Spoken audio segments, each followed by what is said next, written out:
Welcome to another edition of the RF Video Shoot interview series, and it is an absolute pleasure to be joined by one of the true legends of the sport of professional wrestling, Scott Hall. And we always like to ask how you got in the business. So, I always wanted to be a wrestler since I was a little kid. My father took me and my buddies to a wrestling match when I was like 8 years old, and I was just hooked since then. I'll never forget. I don't remember the guys' names, but it was a loser loses hair match. You know? I still had a piece of guy's hair, and even at 8 years old, my buddies were going, "Man, that stuff's all fake." And so I was, "No, it's not, man. Would you let a guy shave your hair?" And I just was hooked since then, you know. So I've never had a straight job. I worked in strip clubs. I've been a wrestler, you know. It's all I ever wanted to do, and I was really fortunate that, you know, my dream came true. Wow. Was it true that Barry Windham discovered you? Well, I was living in Orlando, working in strip clubs there and lifting weights and trying to get big. And I knew that the Florida Championship Wrestling office was in Tampa, but I had no idea where. So I moved to Tampa, and I joined every gym in the area. Wow. Just trying to run into some of the boys. And I was in a Publix grocery store in Temple Terrace, a suburb of Tampa, and I ran into Barry Windham. And I'd been buying tickets to go to all the shows. You know, I'd see Barry at Sunday in Orlando, Tuesday in Tampa. I'd go to the tapings Wednesday in the Sportatorium in Tampa. And it was Barry Windham, but I was real shy about, you know, I didn't want to go up and mark out on the guys, but we were both looking at steaks, and I remember going, and I was jacked, you know, I'm 290, you know, and Barry's a really big guy too, and sure. I was a huge fan of his, and I remember I said, "Excuse me, you're Barry Windham." Well, "Yeah, how you doing?" I said, "Hi, I'm Scott Hall," and he goes, he said, "What do you do, play ball or something, you know?" Because at that time they had the Tampa Bay Bandits, like the USFL, the Buccaneers, so there's a lot of big jocks around Tampa, the wrestlers, the football players. I said, "No," I said, "Actually, I'm training with Hiro Matsuda." I said, "I'm trying to get in your business." And I'll never forget, he went, "F Hiro Matsuda." he said, "All he'll have you doing is Hindu squats around the building." I'll never forget, he said, "You know where the Sportatorium is?" I said, "Yeah." He said, "Meet me down at tomorrow at 12. I said, "Okay." So I said, "Sure." Barry Windham's going to come work out with me at the Sportatorium. So I got there at 11 o'clock anyway, early. Mm-hmm. And Barry Windham and Mike Rotunda showed up, and they had me bump them. Wow. For 2 hours. And then they had to go make a town that night. But they would Barry would slam Mike, and then he'd say, "Okay, now you do it." And he would watch me and see if I was doing it correctly. I didn't take any bumps. I bumped them. Wow. And it was unbelievable. And these are two major superstars, letting some career ender, you know, bump them around. And I don't know, it was just... And from then, I still didn't know that Hiro Matsuda was connected with the office. I had no idea. I was so green, I didn't know anything, you know. Yeah. And then, but I guess, you know, the little networking that was going on, they said, "Well, the kid has a good attitude, blah, blah, blah." And it kind of just, for me, the way the wrestling business was, is you're on the outside, you're on the outside, you're on the outside. And then when you're in full speed. Like, all of a sudden you're in, we need you in Charlotte tomorrow. You know, Dusty took the book in Charlotte. So I had to move from Tampa to Charlotte, like, on a moment's notice. Wow. That's awesome. Yeah. What was, for you, what was the hardest thing to pick up in training? What do you mean the hardest thing? Like, was it the psychology, the bumping, the running the ropes? I remember, it's everything, because when you're green, you're just green. And I broke in an era when the television part of the business was becoming real important. It wasn't so... It was right at it was right when the Warriors came along, Billy Jack. It was at a time when it wasn't the guys who were good performers and good workers. The guys who looked the part were becoming more popular, you know, because little kids were going, "Well, I think that big muscle guy can beat up that fat guy." Even though the fat guy might be a hell of a worker, the little kid's going, "But I want to buy his doll. Right. I want the muscle guy's doll." So the business was changing then, so there was a lot of friction, a lot of heat, because I was kind of getting pushed because I had the look, but I didn't have any ability. But Dusty, being a real smart guy, I'll never forget, I was at the Eddie Graham Sports Stadium sitting way in the back, and they had a little balcony where you could sit up and watch the show where the fans couldn't get near you. And I hadn't had a match yet, and I'm just sitting there watching, and Dusty's sitting behind me, and he's whispering in my ear. And he's going, and Billy Jack was wrestling Black Bart. Okay. And Dusty's talking to me in my ear, and he's going, "Now he's overselling. See, he's overselling the back there. He's You doing that? No, time for him to fight back a little bit. And he's saying all these things, and I don't understand it at all. I don't even get it, but I'm just doing the polite, like, And what I've realized what happens to me is when guys like Larry Zbysko sitting in my room now, and Larry helped me a lot when I was in the AWA, and guys like Michael Hayes and Dusty and Barry and different guys who I've crossed paths with in my career, they would tell me things, and I wouldn't understand it at the time, and then you'd be riding down a highway like 2 years later, and you go, oh, now I know what he meant. Now I know what he meant when he said fire, and and so for me it was the moves and stuff are easy to pick up. Yeah. It's the psychology. Everybody develops their own style and at their own rate, but for me the psychology is the most important thing. And so guys like Kurt Hennig and Jake Roberts and stuff like that, Dusty, kind of helped me with that. I don't know if that answers your question. Sure, absolutely. Now, what do you remember about teaming up with Dan Spivey early in your career? Well, I think what happened was, see, the Road Warriors were so red hot, and that was Ole's creation. Ole, out of Georgia Championship Wrestling. So Dusty took, I was big musclehead, Danny was a big musclehead. So he threw us together, and we were the American Starship. Yep. I was Coyote, he was Eagle. But you took two guys who'd never had matches and didn't know each other. We didn't know each other.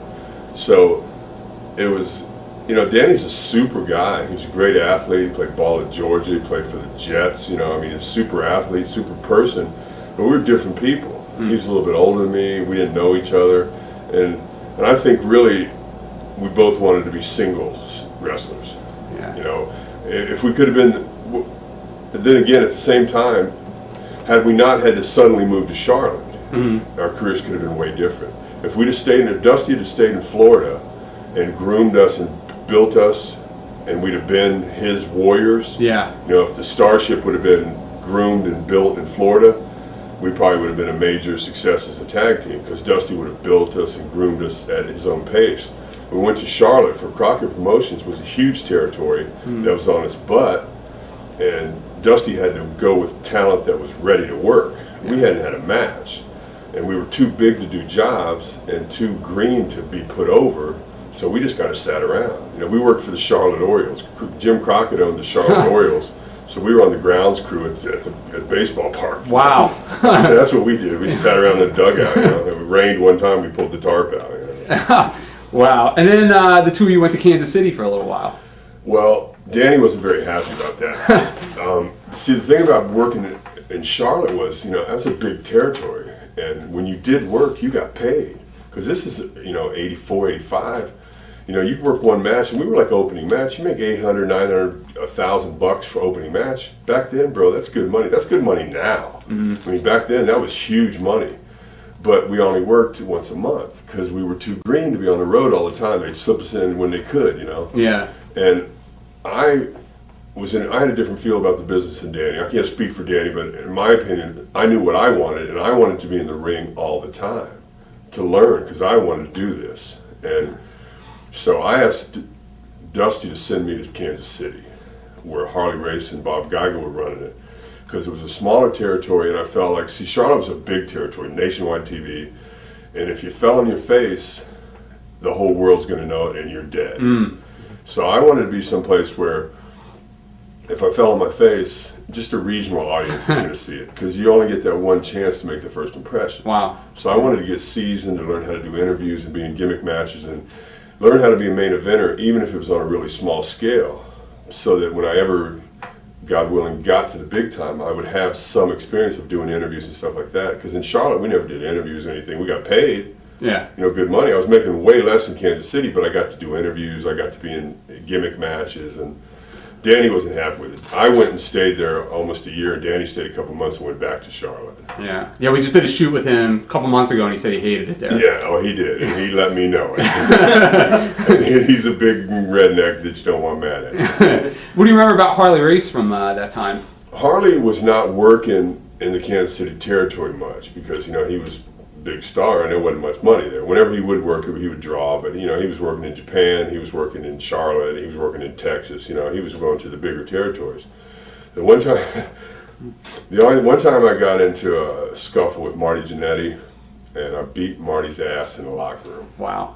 And I figured, and Marty was a top babyface, and I figured, well, I'm fired now because I just beat the hell out of him. He was asleep on a table, and I beat the hell out of him, and I fight dirty.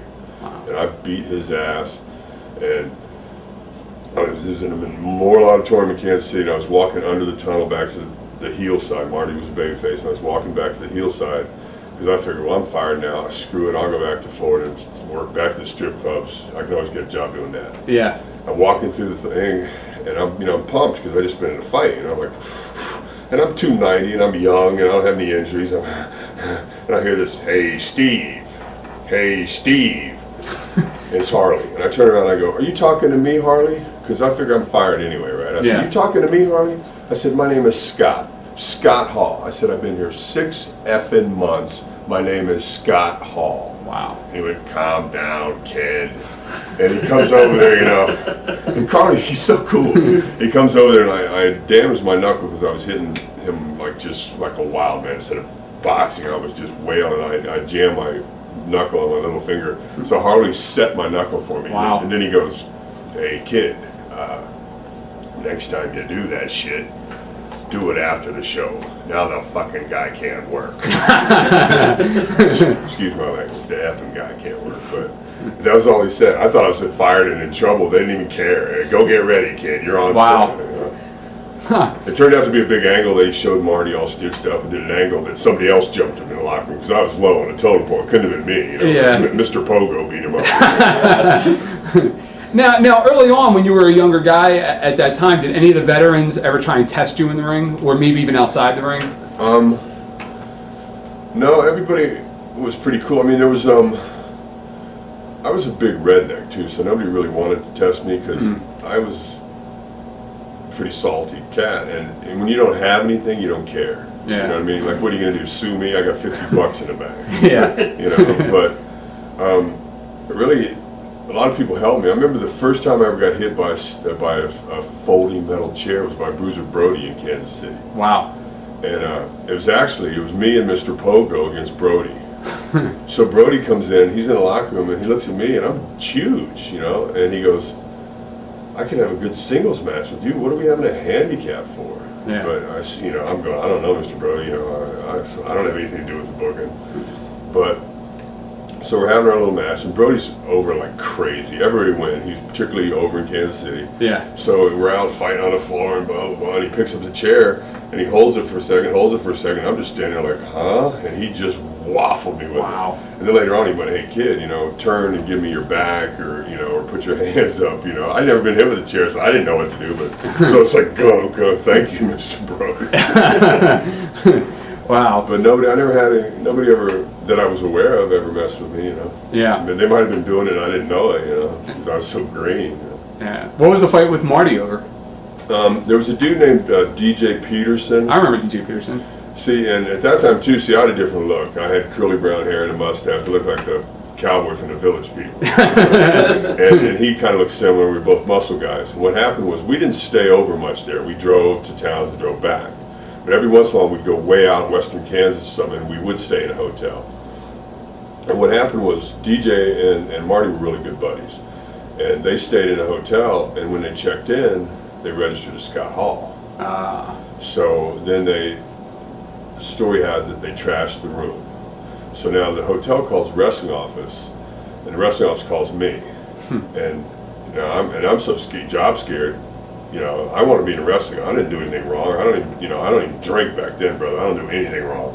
And so, you know, and so they said, well, we kind of have a feeling who it was, but we just want to check with you. And I remember asking Bob Brown, who was the booker, Bulldog Bob Brown. I remember. And I said, if I slap him around a little bit, am I going to get fired? And he went, no.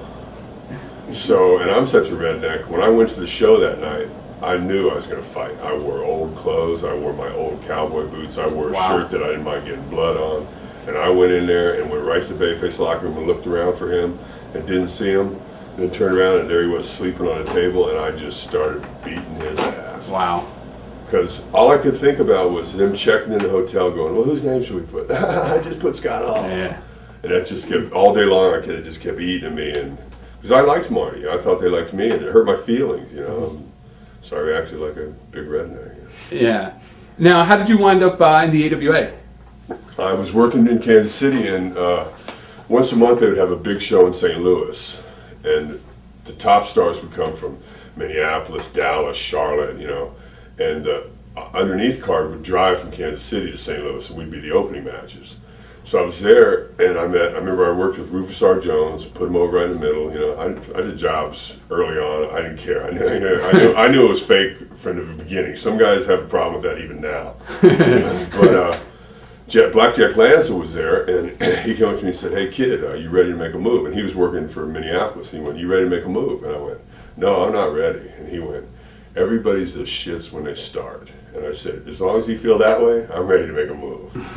So he took me to Winnipeg, and we did. They did TV one night, and the next night was a house show.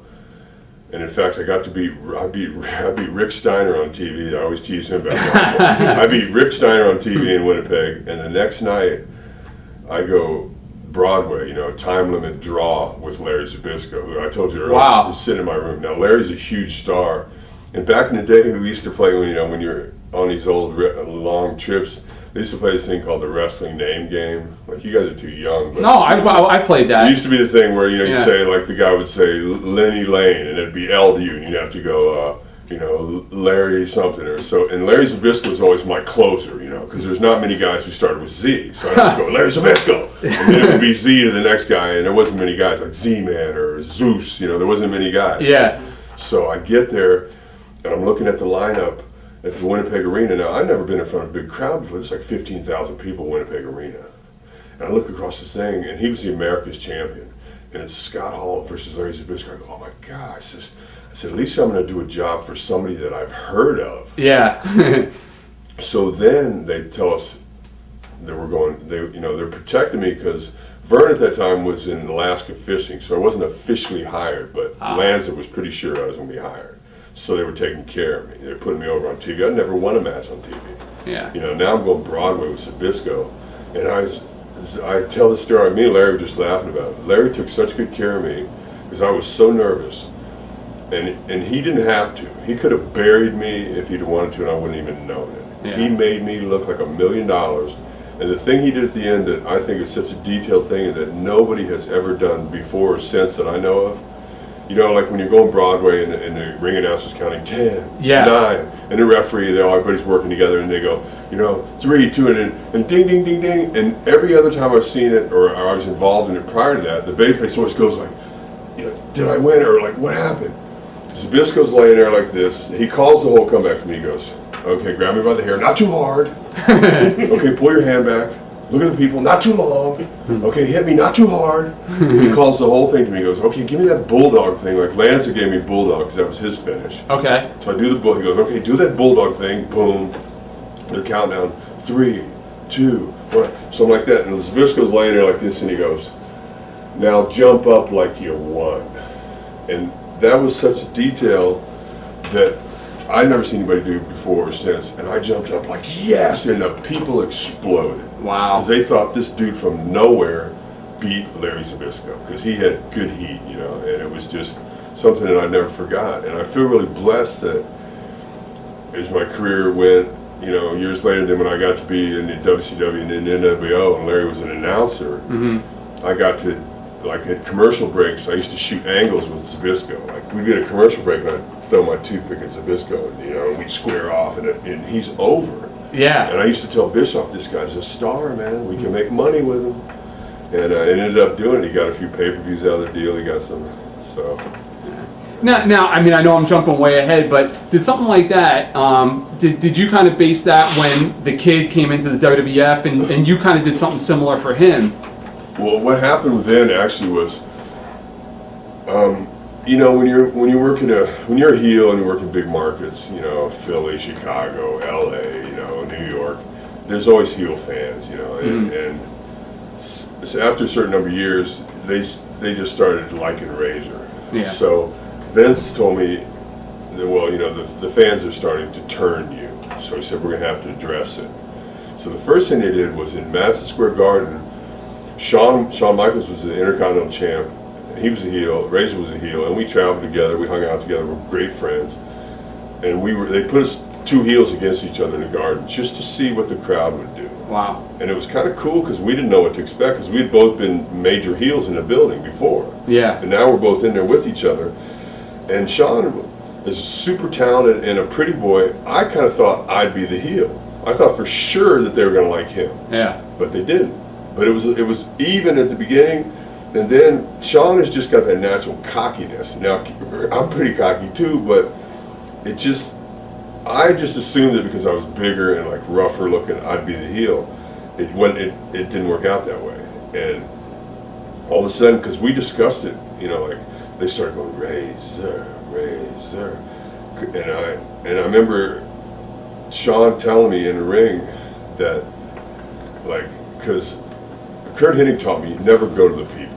Like if they're you don't go to them like cheerlead, Yeah. you just glance,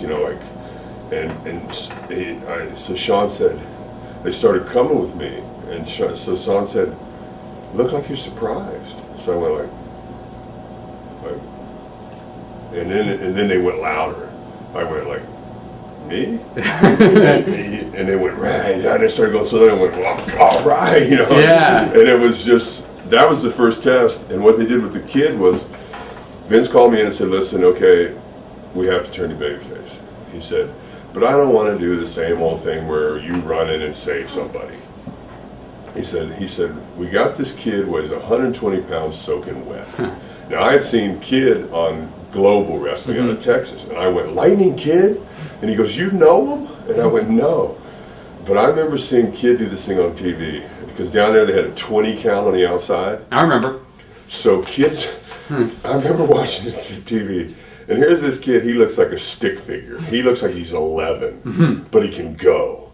And he's a natural heel. He's on the outside, and they got this old referee, the old dude. So the guy's going 7, 8.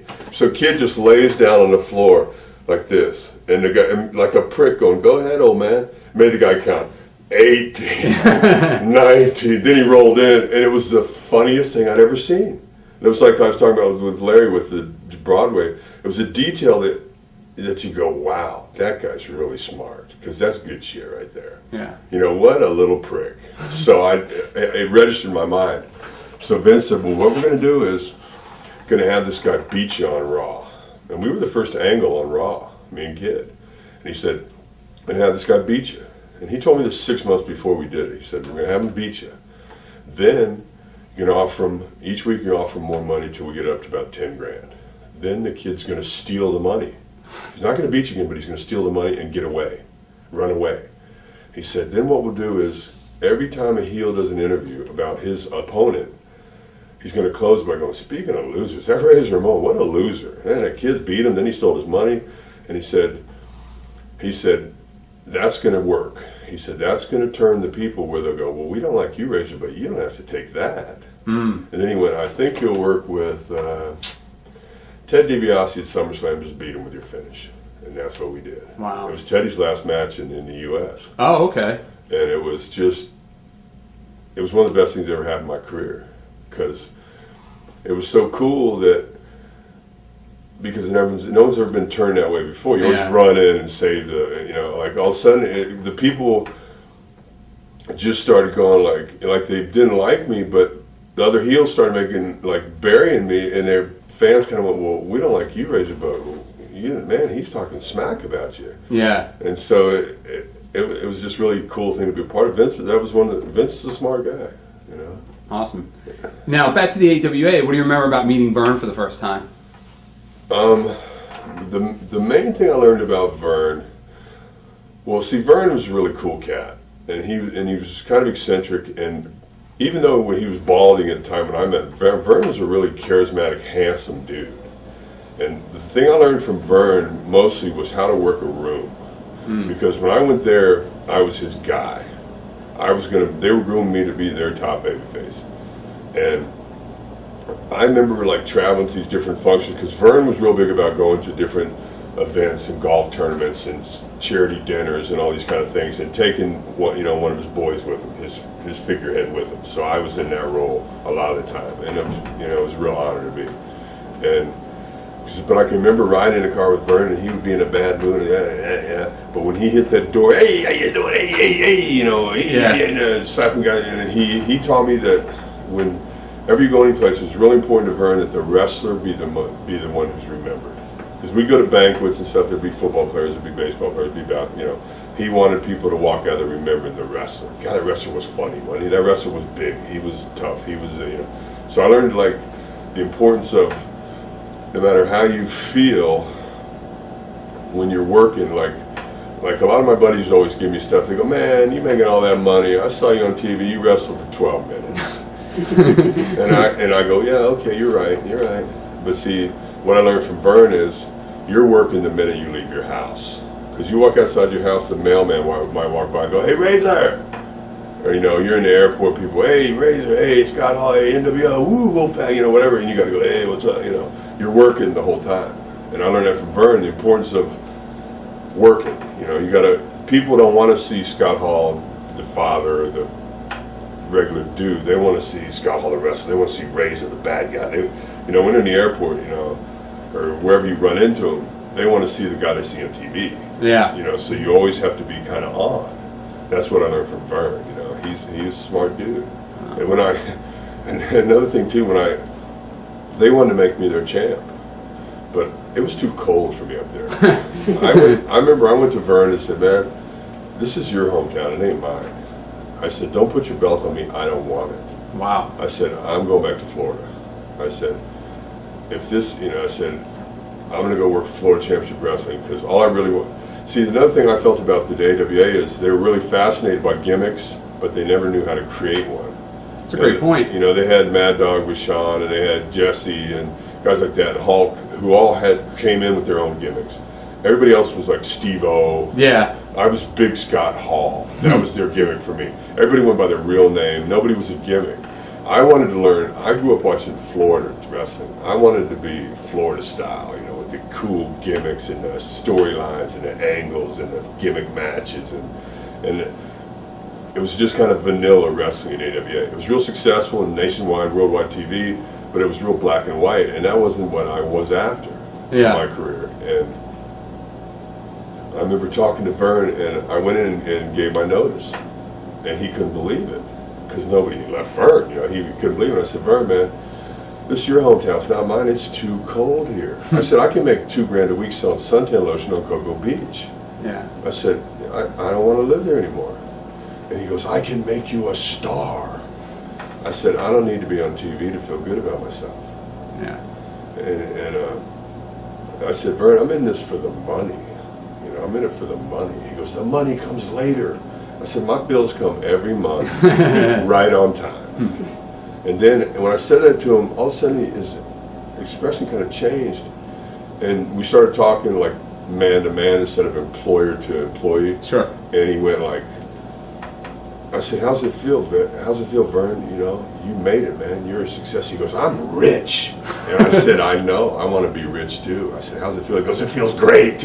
and we started, and the whole demeanor, everything changed then. He started talking to me about, I had this, and I did, and we just started talking like a couple of buddies would talk. Yeah. And I said, Vern, I thank you for everything you've done for me.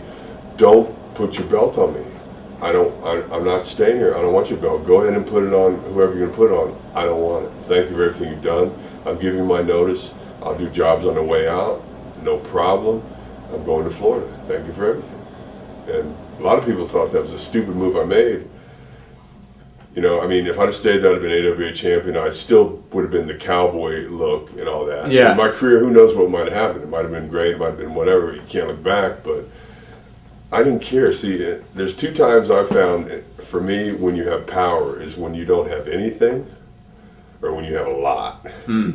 Back then, I didn't care. I had a little bit of money in the bank. I had a Corvette, I'm single, I got no responsibilities. I don't care. I got power because I don't care. Yeah. So I was like, man, no, thanks. Yeah, you got AWA world champ. No, thanks. I'd rather be Florida state champ. Wow. But they were really good to me. When I first moved there, he invited me to his house for Thanksgiving dinner. Vern and his family, they're good people. They treated me really good. just wasn't the right fit for me. Yeah. A lot of the guys that worked in AWA around that time, they talk about Kurt Hennig being a ribber in the middle of matches and things like that. Do you remember anything like that? The thing that I always remember about Kurt, God rest his soul, is that when I came to Minneapolis, they put, because I was green as hell, but I looked the part. And now I'm on nationwide TV. Yeah. And they put Kurt and I together as a tag team, and then we ended up being tag team champs and stuff. And they put Kurt with me, and Kurt came and picked me up in my apartment, drove me to every town. Wow. Talked to me, because I didn't know how to drive on that kind of weather, you know. Yeah. And he talked to me about the business all the time, and about psychology, and how to act in a locker room, and how to act around it, you know. Taught me everything that his view of the business, which became my view. And Kurt had an influence on a lot of guys. Shawn Michaels, me, Kid, like, about the way to do business. Like, if you're going to put a guy over, man, you put him over. Yeah. You know, if you're losing, you don't, it's 1, 2, 3, you don't kick out of 3, you lay there for 50. If the guy's good enough to beat you, man, he'd make him look like $10 million. Like, Kurt was the first guy to take bumps and get a reaction from his bumps. You know, instead of just taking a bump, Kurt did do whirling twirls and stuff. And Kurt was, he was around Mr. Fuji early when he was in the WWF early, and then he came back to me, you know, the AWA. So he was around Mr. Fuji, and Mr. Fuji's legendary master ribber. Yes. So Kurt was what I learned from Kurt was you have to have fun in this business because it's your life. You know, this is our life. We're on the road, we're in hotels, this is our life. And Flair taught me that too. So you can either go, oh, we're going to Boise. Or you can go, we're going to Boise, woo! You know, let's go, whoa, we're going to Sioux Falls, yeah! They love me in Sioux Falls. You know, it's your attitude. Because some guys are jacked, or you can be the guys laughing and taking, woo, you know? Yeah. So being around Kurt, he was always upbeat and happy, so that helped me a lot. And then having him as a partner, Kurt did all the work. Kurt did everything. He'd tag me, I'd make the comeback, I'd pin the guy. Yeah. It got to the point where it was so ridiculous that uneducated fans would go, hey Hall, get rid of Hennig, man, get a new partner, he's holding you down. and I'd be thinking, you got it wrong, man, he's doing everything, I'd be lost without him, you know. Yeah. But I mean, and the thing that always stuck in my mind is, this is before the days of guaranteed money, you know, you got paid what you got paid. And so, as far as Kurt knew, we were both baby faces, so basically we're competing for the same job. And he went out of his way to help me. You know, he was driving me around, he was teaching me stuff. He always featured me in matches. He always started the match. Then when he would go to like tag me in, he'd go, "You want me to tag the big man?" and I thought that's the right thing to do. That's why, like, anytime Kev and I ever have a match, I always start. Yeah. Unless Kid's with us, then Kid starts. Then I start, then Kev, because you always feature the big guy. Because it's just the way, it's the right thing to do, I think, because that's the way Kurt taught me. Now that you bring it up, I remember every time when you would tag in Kevin Nash. It'd be like, yeah. You know, or we do the spot where I would put the guy over like crazy and then spit on him. I did it to Stevie Ray, at Harlem Heat. Me and Kev are working with them, Halloween Havoc, and they're going to drop the straps to us. So me and Booker start, bing, bing, bing. We have similar styles. We do some stuff. Stack Stevie in. I let Stevie toss me around, boom, boom, boom, boom, do his big man stuff, and then I go and spit on him. And I don't tell him I'm going to do it because I'm afraid he'll beat me up. So I spit on him, and Stevie is a big, bad, proud black man. And people don't spit on Stevie Ray. And he went. And the people went, whoa. And then I went. and reached back and tagged Kev. Yeah. And then I go, now you're going to get it. So Kev comes in, does some spots, and puts Stevie Ray over. And I've done that spot with a lot of guys. Stevie Ray was just so smart that after he boom, boom, boom, bounced Kev around, he went over to me and went, I was standing on the apron. I didn't know it was coming. Wow.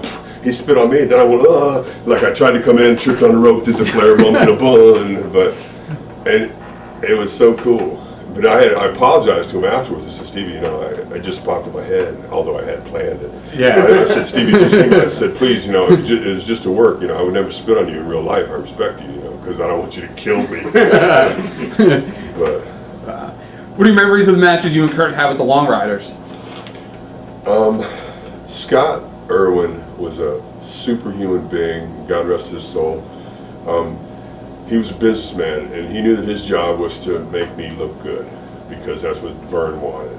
His brother Bill and I just didn't get along. I can't speak, well, I'm going to say what I think. I think Bill was one of those guys who felt like, who's this jabroni? He hasn't paid his dues, some musclehead getting pushed just because he looks good. So Bill would never shine me. He would never, I felt he wasn't doing his job. You know, his brother was bigger and better and would do stuff to make me look great, and Bill would bury me. And I was not smart enough to know what to do about it, but I was smart enough at that point to know what was going on. Plus, I had Kurt pointing it out to me. You know, after we'd be in the car, he'd say, "No, you know when you did that, you should do this, and you should do that," because it was happening to me, and it was happening to me in big markets in Chicago and, you know, Salt Lake City and stuff like that, where I knew it was wrong, but I didn't know what to do. Now, my instincts are telling me, just punch him in the face. Yeah. But I don't want to get that rep as being one of those kind of guys, because then no one wants to do business with you. Yeah. But that's my impressions then. I think Scott was super, and I really didn't care for Bill. If I had a company, I would hire Scott, and I wouldn't hire his brother. What are your memories of Wrestle Rock and wrestling Ray Stevens? Well, I didn't wrestle him at Wrestle Rock. Oh, you didn't wrestle him at Wrestle Rock? Who did we wrestle? I think we wrestled the Long Riders at Wrestle Rock. Was it? Okay. Okay. At Kaminsky Park, Kurt, Greg Gagne, and I wrestled Nick, Larry Maybe Zbysko. that was it. Kaminsky Park, Kurt, Greg Gagne, Greg Rambo Gagne. I remember that gimmick. He went to Camp Slaughter. Greg, Kurt, and I wrestled Nick Bockwinkel, Larry Zbysko, and Ray Stevens. So you're talking about, here's three heels who are pros, and they know what their job is. They know, okay, they got two baby faces who can work their asses off in Greg and Kurt, and then they got this big goof that the office is pushing. So those guys bing, do their stuff, and then they do the, you know, slam one, the other one feeds me, you know, I do all the old time big man, strong man stuff, you know, top wrist lock, throw the guy off, that kind of stuff. And then they put me over, you know, I win, 1, 2, 3, you know. Yeah. I mean, you're talking about legendary heels. I mean, Ray Stevens and Pat Patterson were doing stuff in California in the 60s and 70s that it would be groundbreaking today. I mean, if you were to watch those tapes of stuff they did then, it'd be better than stuff you're seeing on TV right now in 2007. Wow. I mean, those guys, Pat Patterson and Ray Stevens were, you know, unbelievable. Wow. And what are your memories of Nick Bockwinkel back then? Well, my boy, my memory of Nick is that he used to walk around the locker room with a T-shirt on, his loafers and black socks on, and naked from the waist down. He'd walk around to you, and he'd be giving you the finish while you're sitting there putting your boots on.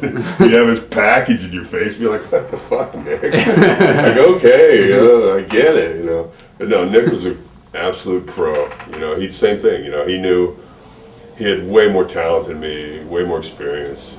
But his job was to put this new green guy over that the office was pushing with.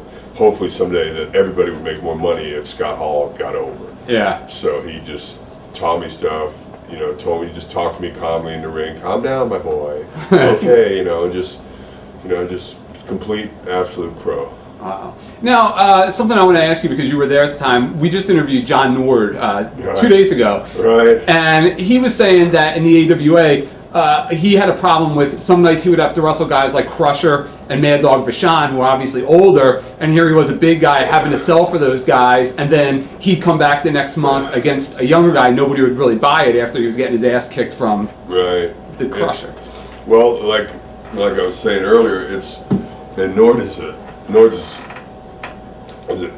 he should have been one of the biggest stars in the business. But, you know, he had other priorities in his car business and different things. Yeah. I don't know his business, but I enjoyed being around him, and I thought he was money. But, like we were saying earlier, is that it was in the era when the business was changing. Guys like Crusher and the Bruiser and Mad Dog and stuff, their time was coming to an end. Yeah. And they were talented and they had their following. But now you have a guy who's 6'6", 290, with a 35-inch waist, yeah, like Nord, and looks like a young Brody, and the business was changing. There was a crossroads there. Like, you got to put these guys over a little bit, but the older fans are kind of still with it. But it's a new era of fans now because of television. Television it's not a house show business as much as it used to be. Now it's a television industry, and if you don't look the part, people don't buy it. Like, wait a minute, the old dude's beating up that big muscle guy? Yeah. Huh? So, you know, and I was in that situation. So it was a little bit. See, Norm was doing it as a heel. I was a big babyface and sometimes had to wrestle an older heel. Yeah. And people were going, well, how can you sell? And it was just what we had to do. You just had to try to get through it, you know. Yeah. I mean, I can't really answer for you. I know what John's talking about, though. It was a weird time in our business. Yeah. What are your memories of Shawn Michaels from back then? I knew Shawn. I first met Shawn in Kansas City. Okay. Because he came into Kansas City from San Antonio, and I have some pictures of my gym at home of Shawn. Man, he looks like he's 12. And he came in, and they started putting, because Marty Jannetty and Bulldog Bob Brown were the tag champs. Excuse me. But they started putting Shawn and Marty together in Kansas City. And now you had two young, handsome, athletic baby faces. And it was kind of good because Danny Spivey was still there for part of that. So then we had, you know, we got to have some good matches, good for us at that point with them, because we had the two big guys and then the two pretty guys. And, you know, and Shawn, I remember making a trip with Shawn one time when he explained the business to me. We're riding down the road. I've been working about 6-8 months, and I don't know. I don't understand the business. I don't know. I didn't know there was a kind of a formula. So Shawn goes, we're riding along, and he goes, well, see, what you do is, at the beginning, you know, you shine the babyface, make the babyface look good. Then, you know, you get some heat on him, and then, you know, you get the babyface makes a comeback, and then you do the finish. And I went, oh. Because I didn't even know that, I mean, you can always shift it around and make it more complex, but that's the basic ingredients. I mean, sometimes you jumpstart the heat, you know, you start with the heat and stuff, but I didn't even know that. And Shawn was younger than me and continues to be younger than me, but he explained that to me then, and that's when I kind of, you know, we're talking about how things click, and it was like, oh. So I got to wrestle Shawn some then, and then Lanza took me to Kansas City. And by that time now, Shawn and Marty are kind of established as a team in Kansas City. And so I'm in Minneapolis, and they're kind of using me pretty good. And now they want to bring the soon-to-be Midnight Rockers to Minneapolis, but they come to me and go, we want to bring them in, but we don't want any problems, and we know you and Jannetty had a problem. And I said, man, as far as I'm concerned, it's history. I said, those guys are great. I said, I got a problem with Jannetty. We did what it was over that night, because the next time I saw him, the next night I went to him and said, well, everybody's telling me I jumped you when you were asleep, so now you're awake. Do you want some of me? And he wouldn't know. Because he still had stitches in his face, and if he'd have said yes, I'd have drilled him. Yeah. But he wouldn't know, you know. I said, okay, it's over then. To me, it's over. Yeah. And so it was over, and I said, no, they're great, bring them in. And they really took off then, you know. When they had Midnight Rockers, they just exploded. And the funny part was, at that time in their careers, Marty was the leader. Marty was this kind of the smarter one about the business, but it didn't take Shawn long for those roles to reverse. Yeah. And Shawn became the leader and continues to, in my opinion, Shawn's the best worker in the industry. Wow. And I got to wrestle him every night for about 2.5 years. Then with Kev on the outside. Then I wrestled Kev for about 1.5 years with Shawn on the outside. So for about 3 or 4 years there, you know, we were in cruise control. You know, we had our A match, our B match, our C match, depending on the house. You know, we decide what match we're going to give them. What do you remember about the Freebirds from back then? Oh man, I was such a mark for the Freebirds that, you know, the same thing. Here's a couple of pros. These guys are pros, and they know, oh, Office wants the big muscle guy over. All right. Because now they'd been in Dallas doing it. Yeah. Of course, Von Erichs were a lot more talented than I was at that point.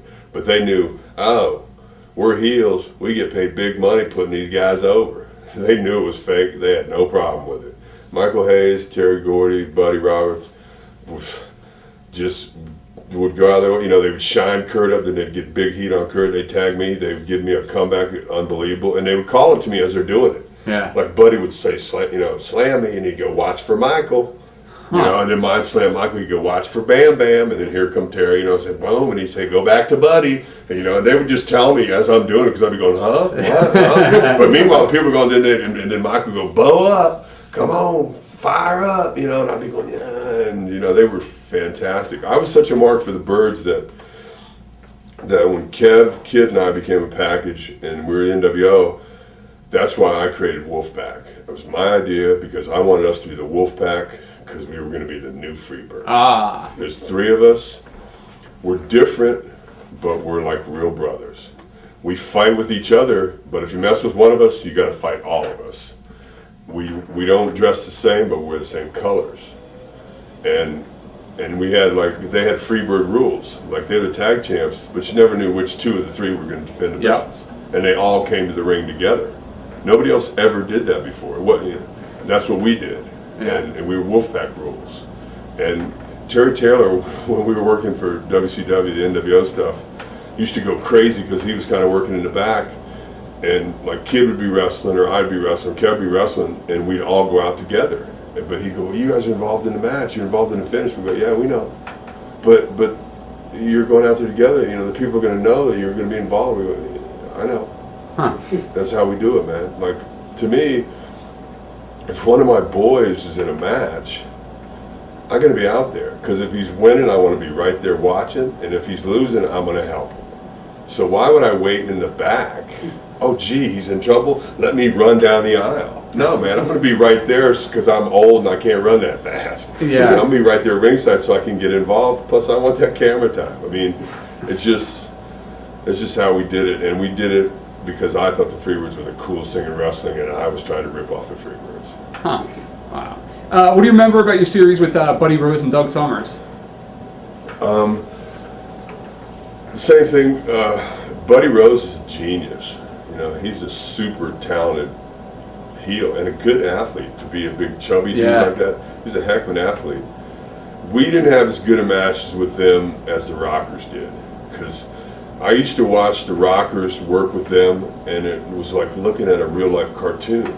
Because the Rockers back then, they wore the zebra stuff on their legs and the zebra shirts and a kind of a midnight rock. I mean, like the Rock and Roll Express sashes and bandanas.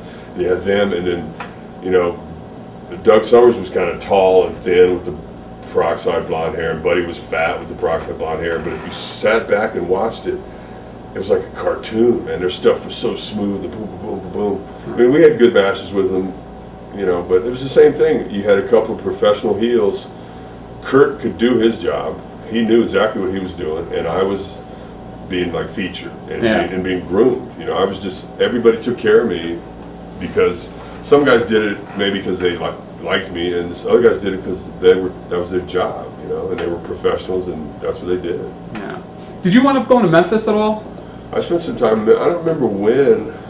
Was it there you went as Texas Scott? Was it? No, I was never Texas Scott until I was working in Japan, and Vader, Leon White, who I knew from, he was the AWA guy, because he lived in Boulder, and he never moved to Minneapolis. They kept pressuring him to move to Minnie, but he never would. Yeah. So he'd just fly in, and I lived right by the airport, so he'd just knock on my door. Now here's this 400-pounder knock on my door, and I'd answer the door, and he'd go, hey, what's up? And he'd just walk in with his suitcases. You know, I go, oh, hey, Leon, you want to stay with me? You know, but, so he had worked for Autovance in the CWA in Europe. And that's right, CWA. And I was on tour in New Japan with, he was then Vader, and I wanted to work. I wanted to work wherever I could, you know, because I was getting no success in the U.S. So I was working Puerto Rico, Japan, and I wanted to get into Europe. So Leon, you know, called Otto we were in the Kyo Plaza in Tokyo. He called Otto, put me on the phone with him. Leon put me over. Otto hired me. So I'm getting ready to go there. Then at the last minute, Otto calls me. I'm at home in Florida, and Otto calls me and goes, can you get a cowboy hat? I said, okay. Because at that time, to Europeans, anybody from America was a cowboy. So they billed me from Texas, so I was Texas Scott. You know. And how did you wind up in WCW that time? Like when you first came the first time? I was in WCW before as the blonde cowboy gimmick underneath Jabroni guy. They had me on, I wasn't even on a contract, but I was getting $1,000 a week on a verbal commitment, and just floundering, not getting anywhere. My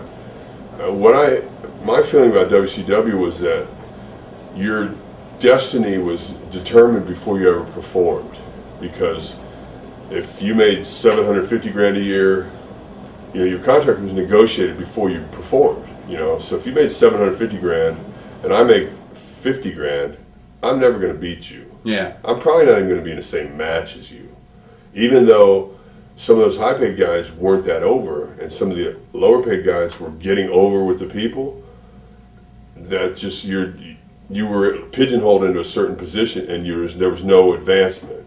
You know, and it's not that the blonde-haired guy was getting over it all down there. Yeah. But when I came back from Germany one tour, my then wife was pregnant, and I called Diamond Dallas Page, who had a good spot then, and said, "Dally, man, I need a job. My wife's pregnant, man. I need a job." Because I was ready to quit wrestling.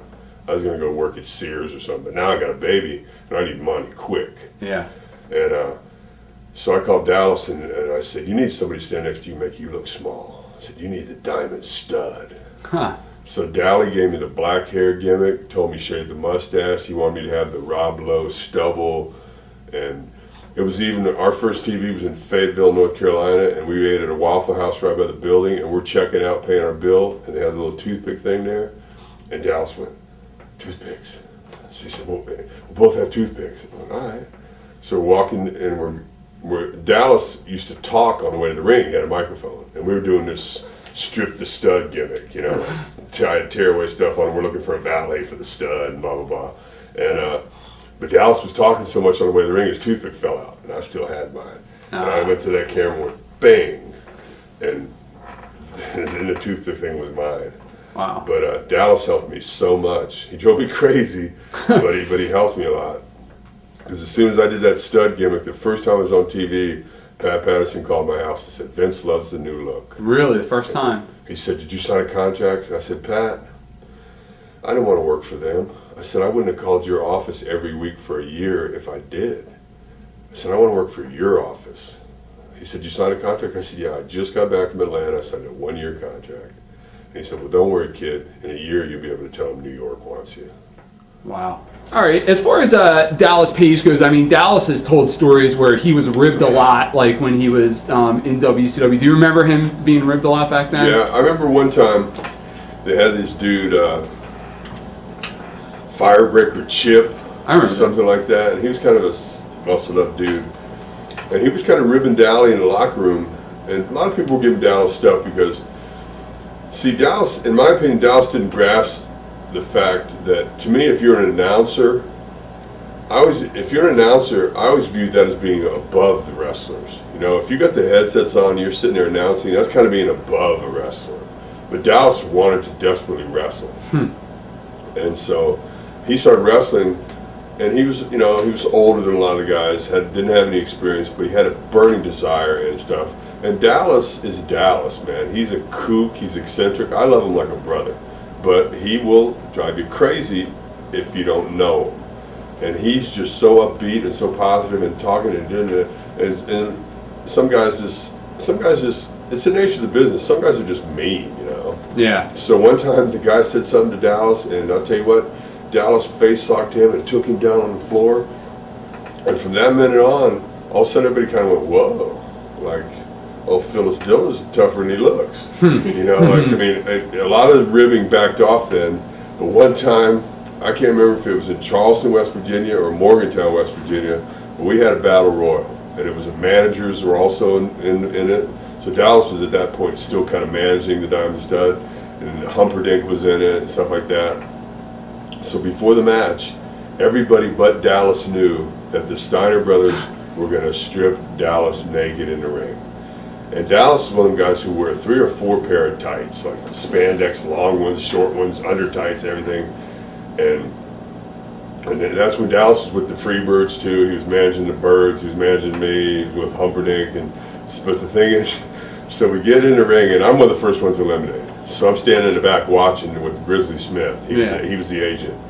And everybody, as soon as the thing starts, the people who Dallas manages, and the Birds, Michael Hayes, everybody just turns around and everybody just starts wailing on Dallas. Just, I mean, some of them are live rounds, and they just start beating him down. And then the Steiners just swoop in and take him down, boom. And there's a big dog pile on him. Yeah. And the next thing you know, it was one of the most amazing feats of strength I've ever seen.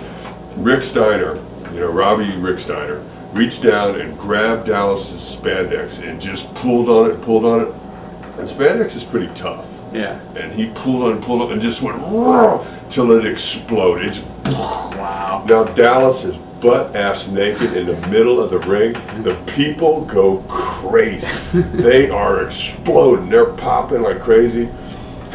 Then the funniest thing some people said was more revolting than seeing Dallas naked was Humperdinck took his Bad Street shirt off and threw it to Dallas. A lot of people went, oh my God, whoa. Because I don't know what's worse, Hump with his shirt off or Dallas naked, but Hump gave him shirt, so Dallas is holding the shirt around like this, and Grizzly says, go get him.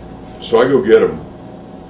The one thing, see, me and Dallas would butt heads about is, to me, okay, I wouldn't want to be stripped naked in the ring. But if you are, you might as well go with it, right? I mean, you might as well go like, oh my God, and really, because the people were popping, but Dallas did it like, big thing, like, yeah. If he'd went, they would have still been popping today. Yeah. But he did the, like he didn't want to sell it, but I think after that, that was kind of, because the way he took it, like, they went, wow, that's about as big a rib as you can pull on somebody, and you know what? Like, it was kind of initiation for him, I guess. They ribbed him. He took it like a man. He didn't bitch. He didn't complain to the office. He didn't do anything. And then that time he face sucked that dude and took him down, everybody kind of went, leave him alone. Yeah. Nothing, he's all right, And Wow. How about Jim Herd? We remember about Jim Herd. he was one of the bosses or something, wasn't he? Yeah. See, I was so low on the totem pole then, bro. I remember the name. I don't think I ever even saw the guy. Like the white hair. And I mean, I kind of know him, but Okay. I never had any interaction with him. I was so low on a food chain that, he wouldn't have had any reason to talk to me, Now, when Ric Flair left and went to WWF at the time, and Right. he took the belt with him. Right. And some of the guys we've talked to, they said they found it really disrespectful that Rick would take the belt, like it was almost hurting them by taking food out of their mouth. When Flair took the belt up there, it wasn't that long after that I got to go to New York and be Razor. And Razor was getting a big push. And so they put me with Perfect. Kurt Hennig was on disability, so he was retired, and he was in a great spot. He was an announcer. He already had the reputation as being a great wrestler. So he was a kind of liaison between the boys in the office. He worked with Vince on the Superstar shows as an announcer. He was with Heenan, he was with Flair, and they put me with those guys. So that's about as high as you can go on the heel totem pole at that time. Yeah. So, and I remember that now they did weeks and weeks of vignettes of Razor before they go in there, and my dreams are coming true. They're going to push the heck out of me, and I'm really happy about it because Kurt has helped me from the AWA days, and he's continuing to help me. Now he's telling me, how to get over with Vince, what to do in the ring, no wasted motion. Don't just do something because you can. Don't just do a move to a guy because you can. And like he taught me, because back in those days there were squash matches. You'd have a guy from the audience against a guy who was getting paid to wrestle. And Kurt said, don't go out there and hammer a guy with a bunch of devastating moves because you got to wrestle for 4 or 5 minutes. He'd say, hit the guy with one thing and then just stand there and go, look at you now. Look at you. And I stole from Kurt to just pushing your toe on the guy, just going, look at you. Because you don't want to keep hitting the guy with devastating stuff because you're killing your stuff off. Yeah. So Kurt taught me that. He said, everything you do has to have a purpose. No wasted motion. Don't run around. Always act like you know what you're doing. Like when you're in the ring, he taught me that you can't afford to buy that kind of TV time. Like every time you're out there, it's a commercial for you. Huh. So take your time, look in the camera, move slowly. But then when you do something, do it explosively, but then look around, because Vince's key, the camera guys are slick. They ain't going to miss it. They're going to catch it. You do something cool, it's going to be on TV. So he taught me that, but I remember that now I'm with Flair and Kurt and Bobby Heenan. And so now my first angle is going to be against Randy Savage, against Macho. It's Machismo against Macho. So in Hershey, Pennsylvania, now they set it up by doing it in Wembley at SummerSlam. They injured Randy's leg. So the whole storyline now is Randy has an injured leg, Flair does a figure 4. They're going to take the strap off Savage and put it on Flair. Now, we're in Hershey, Pennsylvania, and the angle is supposed to be they're wrestling. At a certain point, I'm supposed to go, Savage is going to go to the floor. I'm going to come out. Vince wants me to kick him in the leg one time, throw him in. Flair's going to put him in a figure 4. Randy's going to not give up, but pass out. 1, 2, 3. Wow. So we're there, and I'll never forget this. I'm standing there waiting by the gorilla position because I'm going, I have to go when I'm told to go. And I don't know if Vince did this to teach me a lesson or just because that's the way he felt. But they go out and they wrestle for about 10, 15 minutes, and he sends Heenan out. He goes, go out there and get them back here. Because this is before live TV. Heenan goes out, says something to him, they both come back to the back. And Vince reads them the riot act. What the F is that? You look like 2 jabronis out there. I told you to work his leg from the beginning, blah, blah, blah, blah, blah, blah, blah. And I'm standing there going, whoa. That's Ric Flair and Randy Savage getting yelled at. What if I screw up? Holy shit. You know what I mean? I'm not sure the ink's dry on my contract yet. Holy cow. And he's yelling at these guys are major players. And so he sends them back out and tells him work his leg from the beginning. The whole storyline is his leg is injured, work his leg, work his leg, work his leg. So Rick does. They send me out, I kick him in the leg, I roll him back in. Rick goes another 5 minutes before putting the figure 4 on. Vince is furious. By the time the thing airs, I kick him in the leg, roll him back in, he's in a figure 4. It's over. But I remember when we're sitting in a little conference room talking about the meeting, you're talking about the thing with Flair and the belt. This is where this long rambling story is going. Is that I remember kicking when they're talking about doing it because I didn't like Flair because he was in control of my career when I was in WCW, and I didn't like the way he was treating me. And so like at the same time when you don't have anything, you have power. Razor hadn't made a dime yet, so I ain't afraid to say fuck you, Flair. Yeah. What are you gonna do? Fire me? Shall I go back to the strip club? And they're talking about doing the thing, because I've been talking to Kurt about, man, wait a minute. How do we know we can trust Flair? You're going to put Vince's belt on Flair? He took Atlanta's belt. Like, this is the guy you want to carry your banner? Because I didn't like Flair. So I didn't really want to play on his team. And I was about to tell Vince, you sure you trust this guy? Because he's the guy who fucked Turner Broadcasting. So I'm starting... And then Vince goes, is there any questions? And Kurt put his foot on mine and tapped me on the foot like, don't say anything. Because I was about to go, yeah, I got a question. You sure you can trust this guy? But Kurt gave me the office with his foot, so I didn't say anything. But that's my answer to you. I agree. I thought it was completely unprofessional and very wrong of Rick to take the belt. That's not the way Rick does business. Now, I don't know the backstory. Maybe they screwed Rick over and he felt the need to do that. I don't know Rick's side of it. I just know as a wrestler, that's the wrong thing to do. Like when me and Kev left Vince to go to WCW, we did jobs on the way out. We did jobs at Madison Square Garden. Nobody ever did jobs on the way out when they were high up. Yeah. You know what I mean? We didn't have to, but it was the right thing to do. We didn't want to screw the fans. Yeah. In WCW, what do you remember about your matches with Brian Pillman when he was the Dirty Yellow Dog?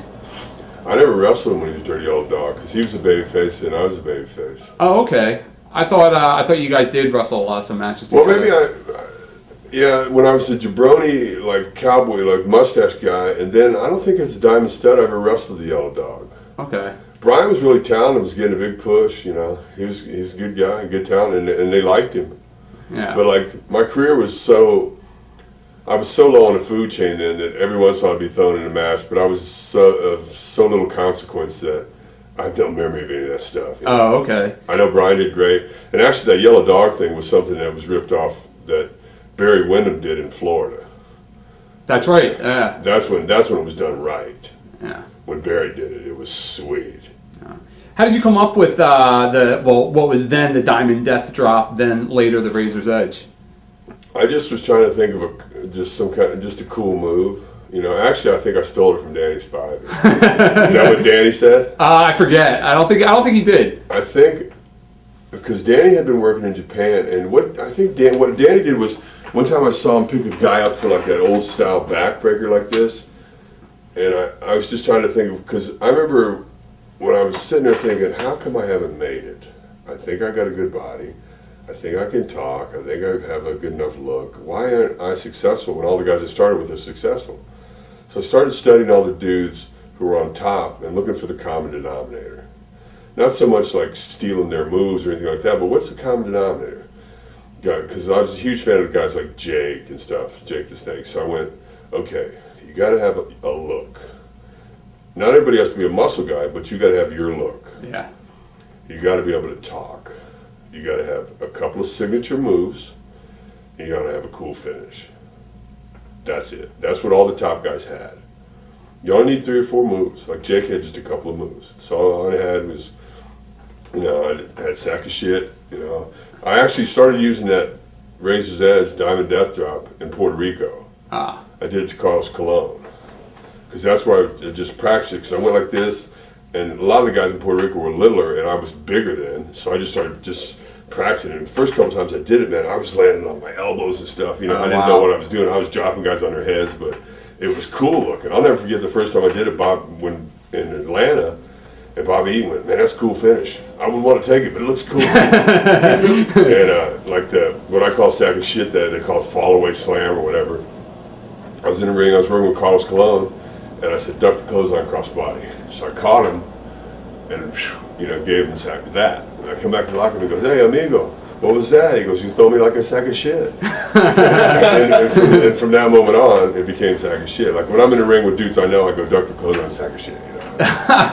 But I just kind of developed that stuff in Puerto Rico because I really learned a lot in Puerto Rico about how to get over, how to, it's a real violent society, and to get over, you got to be a badass. You can't be a cartoon. You got to be a serious heel. Because I didn't want to be a ha-ha heel. Like Chief Jay Strongbow used to say, too much ha-ha. Like I didn't want to be a comedian, funny heel. I wanted to be like a serious badass. And so I learned a lot of that in Puerto Rico. Now, you said you were talking to Pat Patterson while you were in WCW. Right. How did you finally make the move? Well, okay, now he tells me, don't worry, in a year you'll be able to tell you about a job. Of course, a year goes by, and then I still have to call, and I'm going, well, I said, screw it. I called Kurt, I called Perfect. I said, man, if I'm destined to be a job guy in this business, then I would rather do it in the WWF, because I said, get me Barry Horowitz's job. Yeah. Because Barry Horowitz had a baseball card. I mean, everybody who worked for Vince was a star. Virgil was a star. Guys who did jobs were stars. Everybody was a star. Some guys were higher up, but everybody was a star. So I said, if I don't have it to be a main eventer, I still want to wrestle, because even the lowest paid wrestlers getting paid, and I had no education. So I thought, this is what I still want to do this for a living. If I have to be a bottom guy, I'd rather do it for the best company. Yeah. So I told Kurt, give me Barry Horowitz's job. So they give me a tryout. I'm in Lexington, Kentucky, the very first match of the night. But now I got this stud look, and the stud moves. And I walk out, and a lot of times when Vince will give you a trial match, they usually have you do a job, just to check your attitude. Because a lot of guys boo-boo face. They don't want to do a job. So this time, though, they had me go over. So I go out and I get a job guy. I beat the hell out of him, hit him with my career ender, like set him up on the top, do the belly to back suplex. That's it. I hit him with my finish, And I know the match went great because I can hear it from the people. Plus, it's easy when you go on first, instead of 50th. Back then, it was taped show. And I come through the curtain, and I've been around enough, and Kurt has coached me to be, like I came through and I was real humble. Like I knew it was great, but I came through just went back in the locker room. And then they said, Vince wants to see you. Okay, and Kurt goes with me, which was such an advantage because I was really nervous, but now I got my buddy with me. Yeah. And Kurt and Vince were real tight. So I go in there and he goes, well, I had a very impressive match. He says, got to put a gimmick on you. And he goes, I understand your father's in the Army. I said, yes, sir. I said, Vince, you want me to be G.I. Joe? I'll be the best G.I. Joe I can be. I said, did you ever see Scarface? He went, no. And I said, say hello to the bad guy. And Kurt was doing the shtick with me because we used to do it in the car in Minneapolis. Wow. So we're doing you need somebody like me. So you can point your thinking finger, whisper, look. there goes a bad guy. You're never going to see another bad guy like me. And we're doing this stuff, and he hasn't seen the movie. So he thinks I'm a genius. he thinks I'm making this stuff up, you know? Yeah. And I'm giving him the whole shtick, you know. It's all I want is what I got coming to me. The world, Chico, and everything in it. And these are lines right out of the movie. And he thinks, oh my God. And plus it's a shoot for me because I am hungry. I am Scarface because, you know, I want to be rich like these guys that I see in the locker room. You know? Yeah. And so he goes, well, okay, we need a name. And I know I'm meeting with Vince, so I thought of some names. You know, I'm going there prepared. So I was thinking like maybe, and the business was different then. You had to have a kind of a marketable hook. You know, you had to have so I was thinking maybe Shrug Shadow, or I was thinking of different names. But then I thought Razor. And I said, how about Razor? And he went, well, there's already Razor Ruddock, you know, the boxer. I said, I kick his monkey fucking ass. I squash him like a cockroach. And Vince just started laughing. He said, we need a last name starts with an R. So I went, okay. I went to the bathroom. Tito Santana was in there. Tito was at the urinal. I was washing my hands. I said, Tito, I need a last name starts with R. He went, Ramon. I ran right back to Vince's office. I went, Razor Ramon. He said, that's it. And that was, then he left TV and took me to South Beach, and we shot vignettes of Razor. And, wow. And it was all stuff right out of the movie. Again, Vince doesn't know. I'm going, no, man, I need a caddy, an older caddy, but with like leopard interior. And I need this, I need that. And I bought, in Florida, I bought a bunch of silk pants and gaudy shirts. They're expensive, but, you know, it was Razor. Yeah. It was, you know, it was Tony Montana. See these shoes, man? $300, man. I'm somebody important, you know. Like, to me, like Scarface's whole deal is if he had money, he's wearing it, you know. Yeah. And Vince dug it, and it worked. Did you kind of have the feeling when you were shooting the vignettes and everything was going on that you knew this was going to work? It sounds really egotistical, but yeah, I did. And see, I had Vince there. Vince left TV to go personally direct this, and that was like unheard of. Kurt told me Vince doesn't leave TV. He said, this is a big deal, don't screw it up. So I go there, and I'll never forget Vince telling me, when I do the first couple months, he goes, no, wait, I want you to talk even slower. Because I would go, say hello to the bad guy. And he would go slower, because it's obnoxious. You know, it gets people hot, because I'd go, I'm coming to the WWF. And it was so slow, it's like people are going, yeah, okay, you know, spit it. Yeah. You know, like I'd walk out there and I'd go, everybody listen to me. And Vince coached it, and I did it the way he said, and I mean, I had a feeling it was going good. Because I'd been around, you know, 5-6 years by now. Yeah. And I knew I had a kind of a hot gimmick. And then when, you know, if Vince gets behind it and pushes it, you know, it's going to go. That's probably Zbysko. Yeah. Come on in. Oops.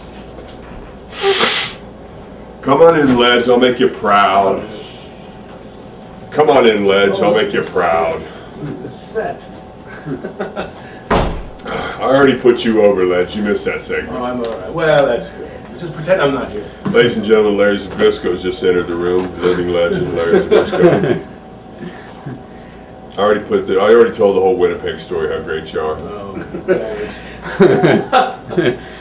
Now this was when you were coming in as Razor, it was kind of a weird time in the WWF because you had Hogan kind of on the way out and more of a emphasis on athleticism. Did you kind of feel like a mix in the locker room of some guys that were, you know, part of the New Deal and some guys that maybe were a little outdated?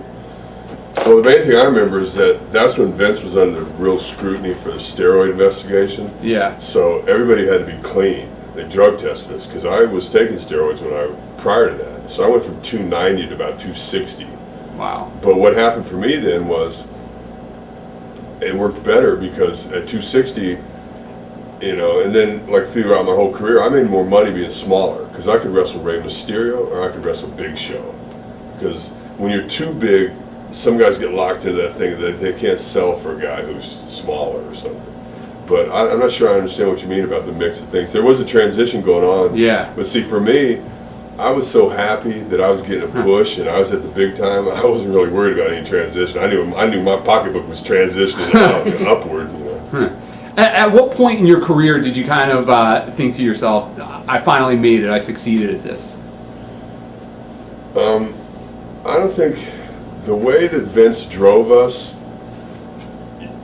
and I think he was probably smart to do it, it's like, the way I perceived it was, like, I'll never forget my first match in the Garden. I'm wrestling Randy Savage, and the music's playing. Vince is standing right by me, and I'm getting ready to go out, and he goes, "Wait, make him wait." So we wait until the music's playing and playing, then I come out. But the point I'm trying to make is the way Vince, in my opinion, directed his talent was, when you go through the curtain, he's there going, "You're a major star. Everybody in this building is here to see you. You're a star. Go out there and tear the house down. And when you come back through, you're lucky to have a job, because there's 10 guys who'll do it for less. Go get ready and get to the next town." Wow. Not that he ever said those words, but you're only as good as your last performance. What have you done lately? I don't care what you did last week.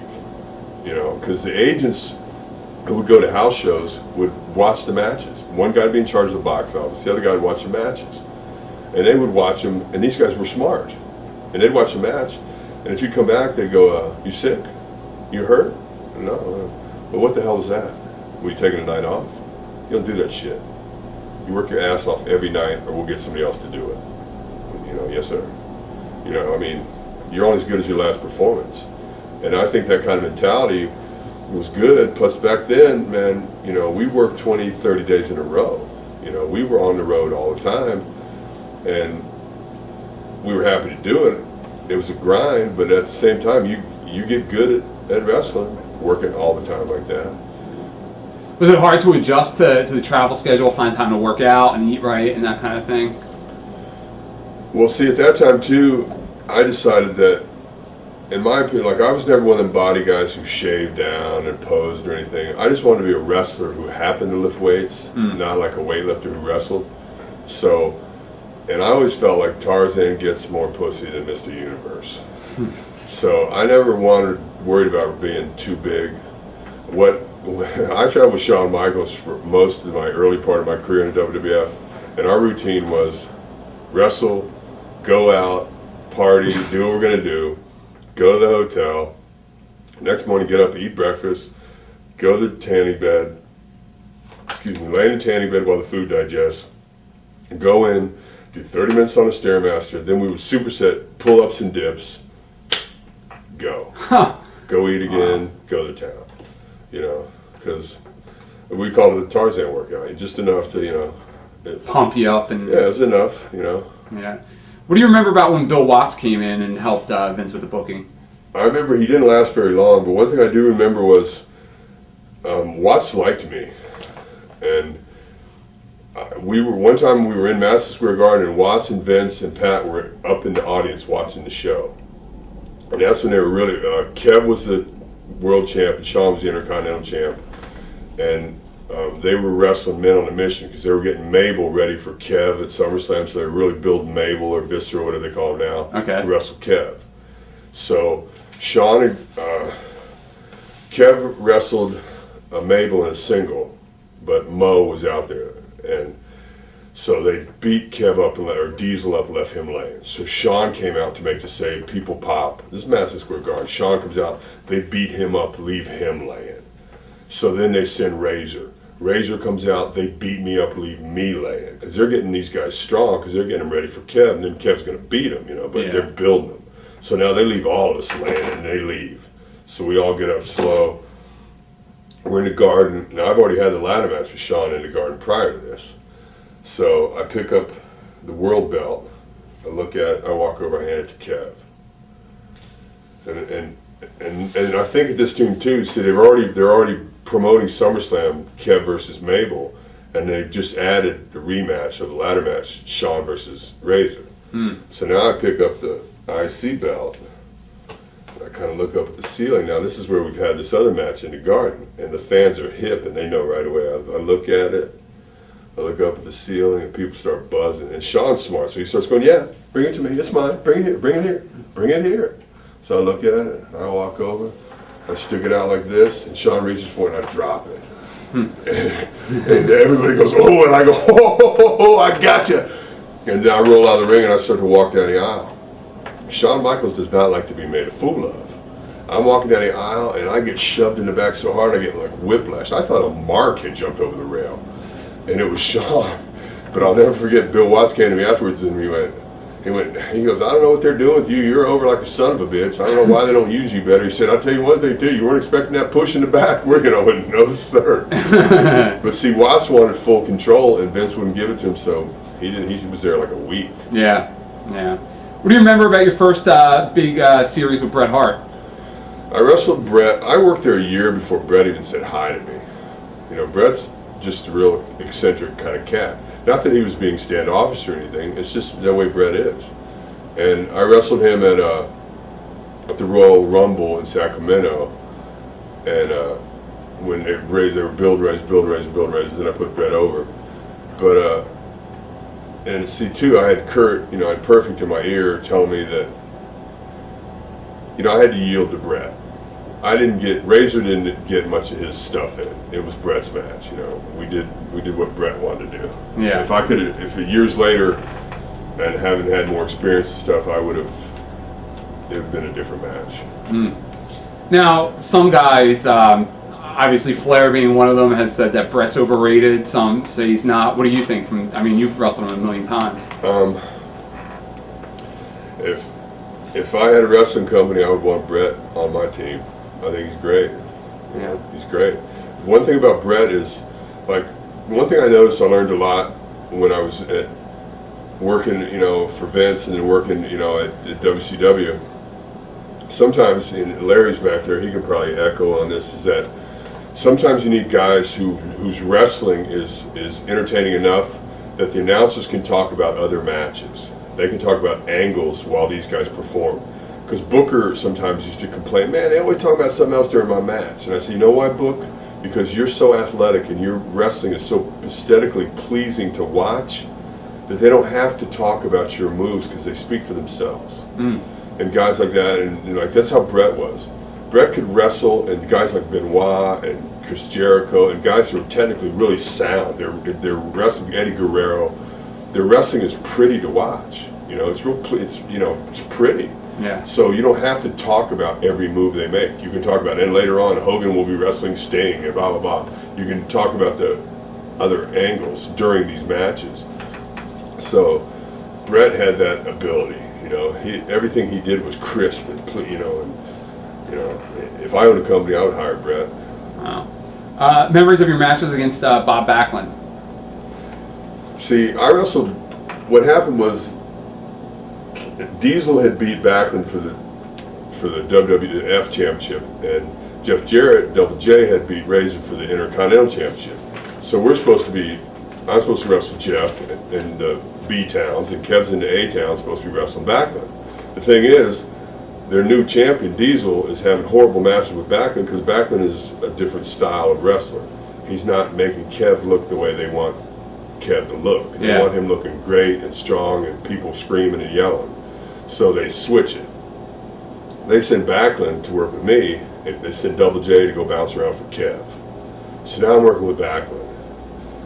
And so I go to Vince, and I was a huge mark for Dick Murdoch, and I'd been in Japan with Dick Murdoch. So I go to Vince and said, look, Backlund's doing this old school thing and his old school rap on a mic and stuff. I said, can we bring Dick Murdoch in, kind of put him with Backlund so that at least I can trade punches with Murdoch? Because Murdoch throws one of the best punches in the business, and I think I throw a pretty good punch.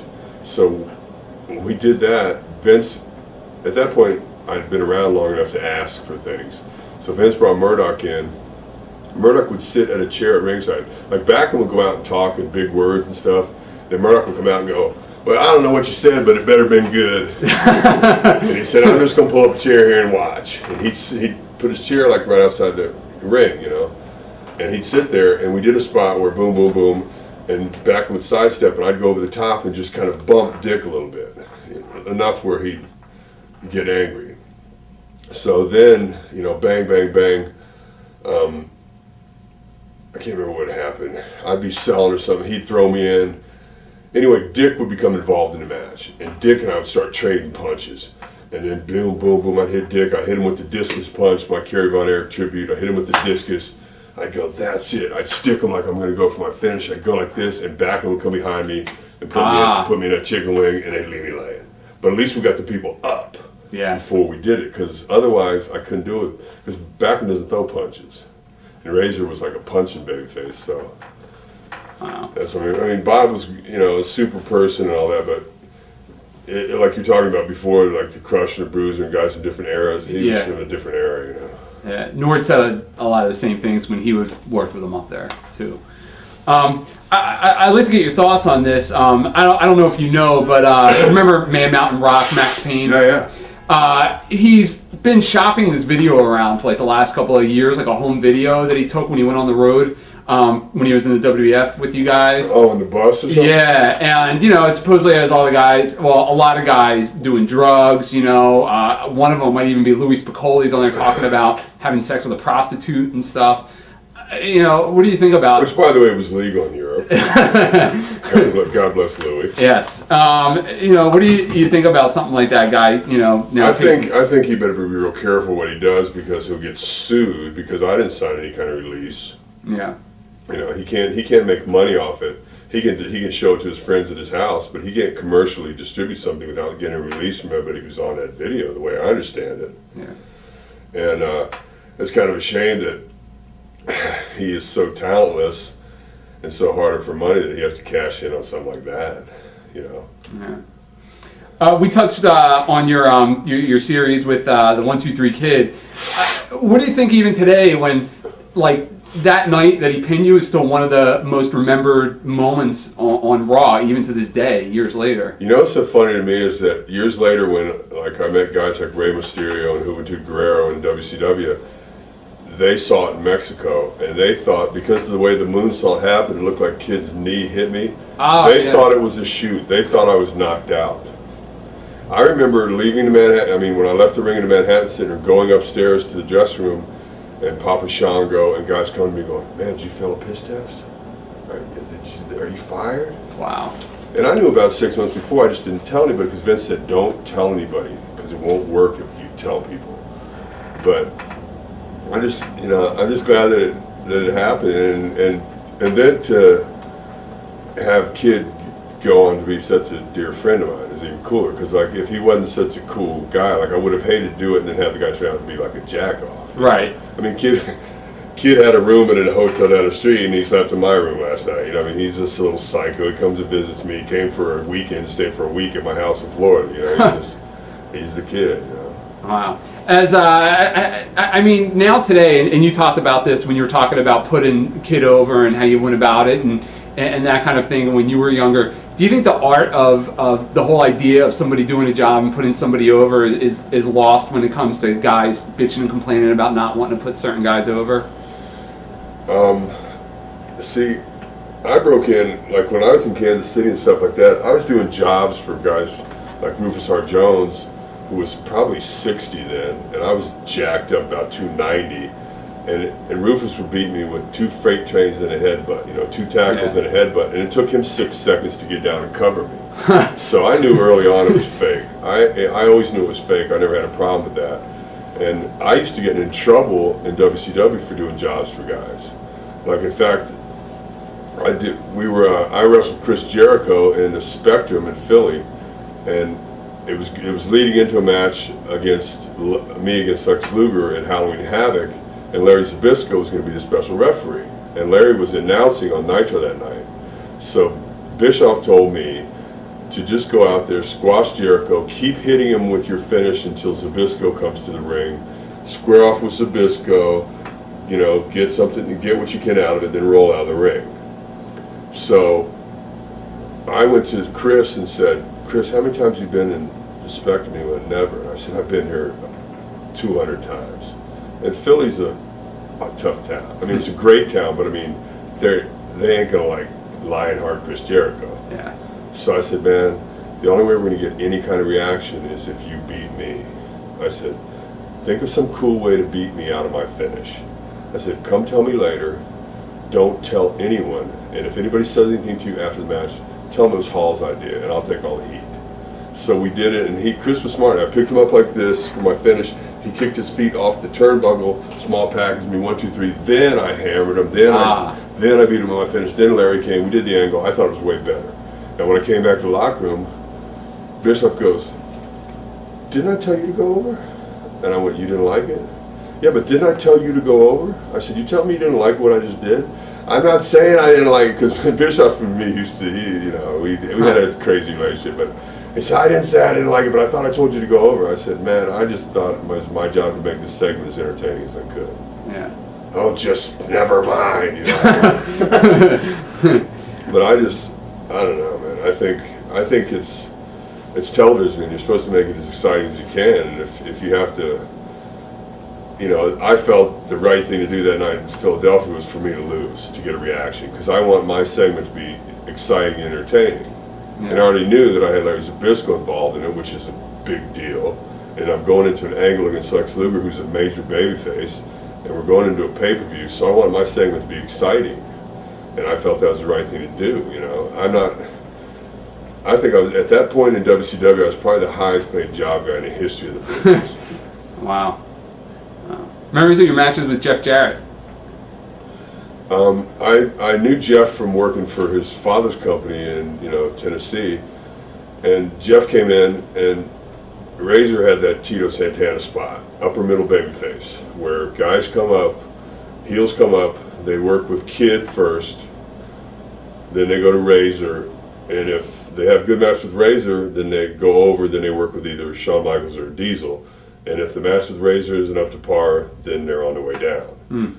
So I was working with Jeff, and I think Jeff would agree that he got better at working with me, because I'd been working with a lot of great guys. I mean, I'd worked with Shawn Michaels every night for 2 years. So, I could go, and I knew how to do all the, I had big man stuff that I could do with like Kev. So if I wrestled a big guy, I had my big man stuff. I wrestled the smaller quick guys, I had the little quick guy stuff. So I had a little file, a photo file of stuff to do, Yeah. So I tried to do stuff I did with Shawn, with Jeff. It didn't click right away, but after a few matches, we got in the groove. Like I actually was watching old tapes before, and I saw our first match, and I went, ooh. And then I watched one like at WrestleMania 11 or something, and I went, oh, okay, we got better, Because at first I made the mistake of coming down to the guy's level. Like sometimes, if the guy couldn't step up, sometimes I made the mistake of coming down, and guys like Kurt Hennig and stuff, and Shawn jumped in my face and went, no, man, better one guy looks bad than both guys look bad. If he can't go, bury him. So that's what we did. Wow. But Jeff is a pleasure to work with, and see, he's a Southern style. He, in the South, they throw punches. Yeah. So me and Jeff traded punches, and that was fun. Wow. Speaking of Shawn, going into the ladder match at WrestleMania, how far did you and Shawn want to go as far as pushing the limits with it? What happened was we showed up in some towns out west, which were Blackjack Lanza's towns. And I knew Lanza from many, so I was kind of Lanza's boy. And we just showed up in some towns. And what had happened is Shawn, for some reason, had been suspended. So he still had the Intercontinental belt. He'd never been beaten. So then Vince needed an Intercontinental champion, so they had a battle royal, and then the last two guys were me and Rick Martel, and then Martel put me over, so I was the Intercontinental champ. But Shawn had never been beat. So when Shawn came back from this bogus suspension, he wore his belt, and I wore my belt, and we'd do interviews, and he'd go, "We never beat me," and I'd go, "Yeah, you're right, I know, you never beat me either." And if so it was a natural angle. It worked out sweet, because so we just showed up in these towns out west and house shows, and we're having ladder matches. And we're going, what? We never even had one. So we were just out there, and actually we had some better matches that weren't televised. We had some sweet matches in house shows where sometimes the stuff just goes right. Like sometimes stuff happens accidentally, like the ladder will bounce off the rope and come back and hit, just things will happen that you don't plan.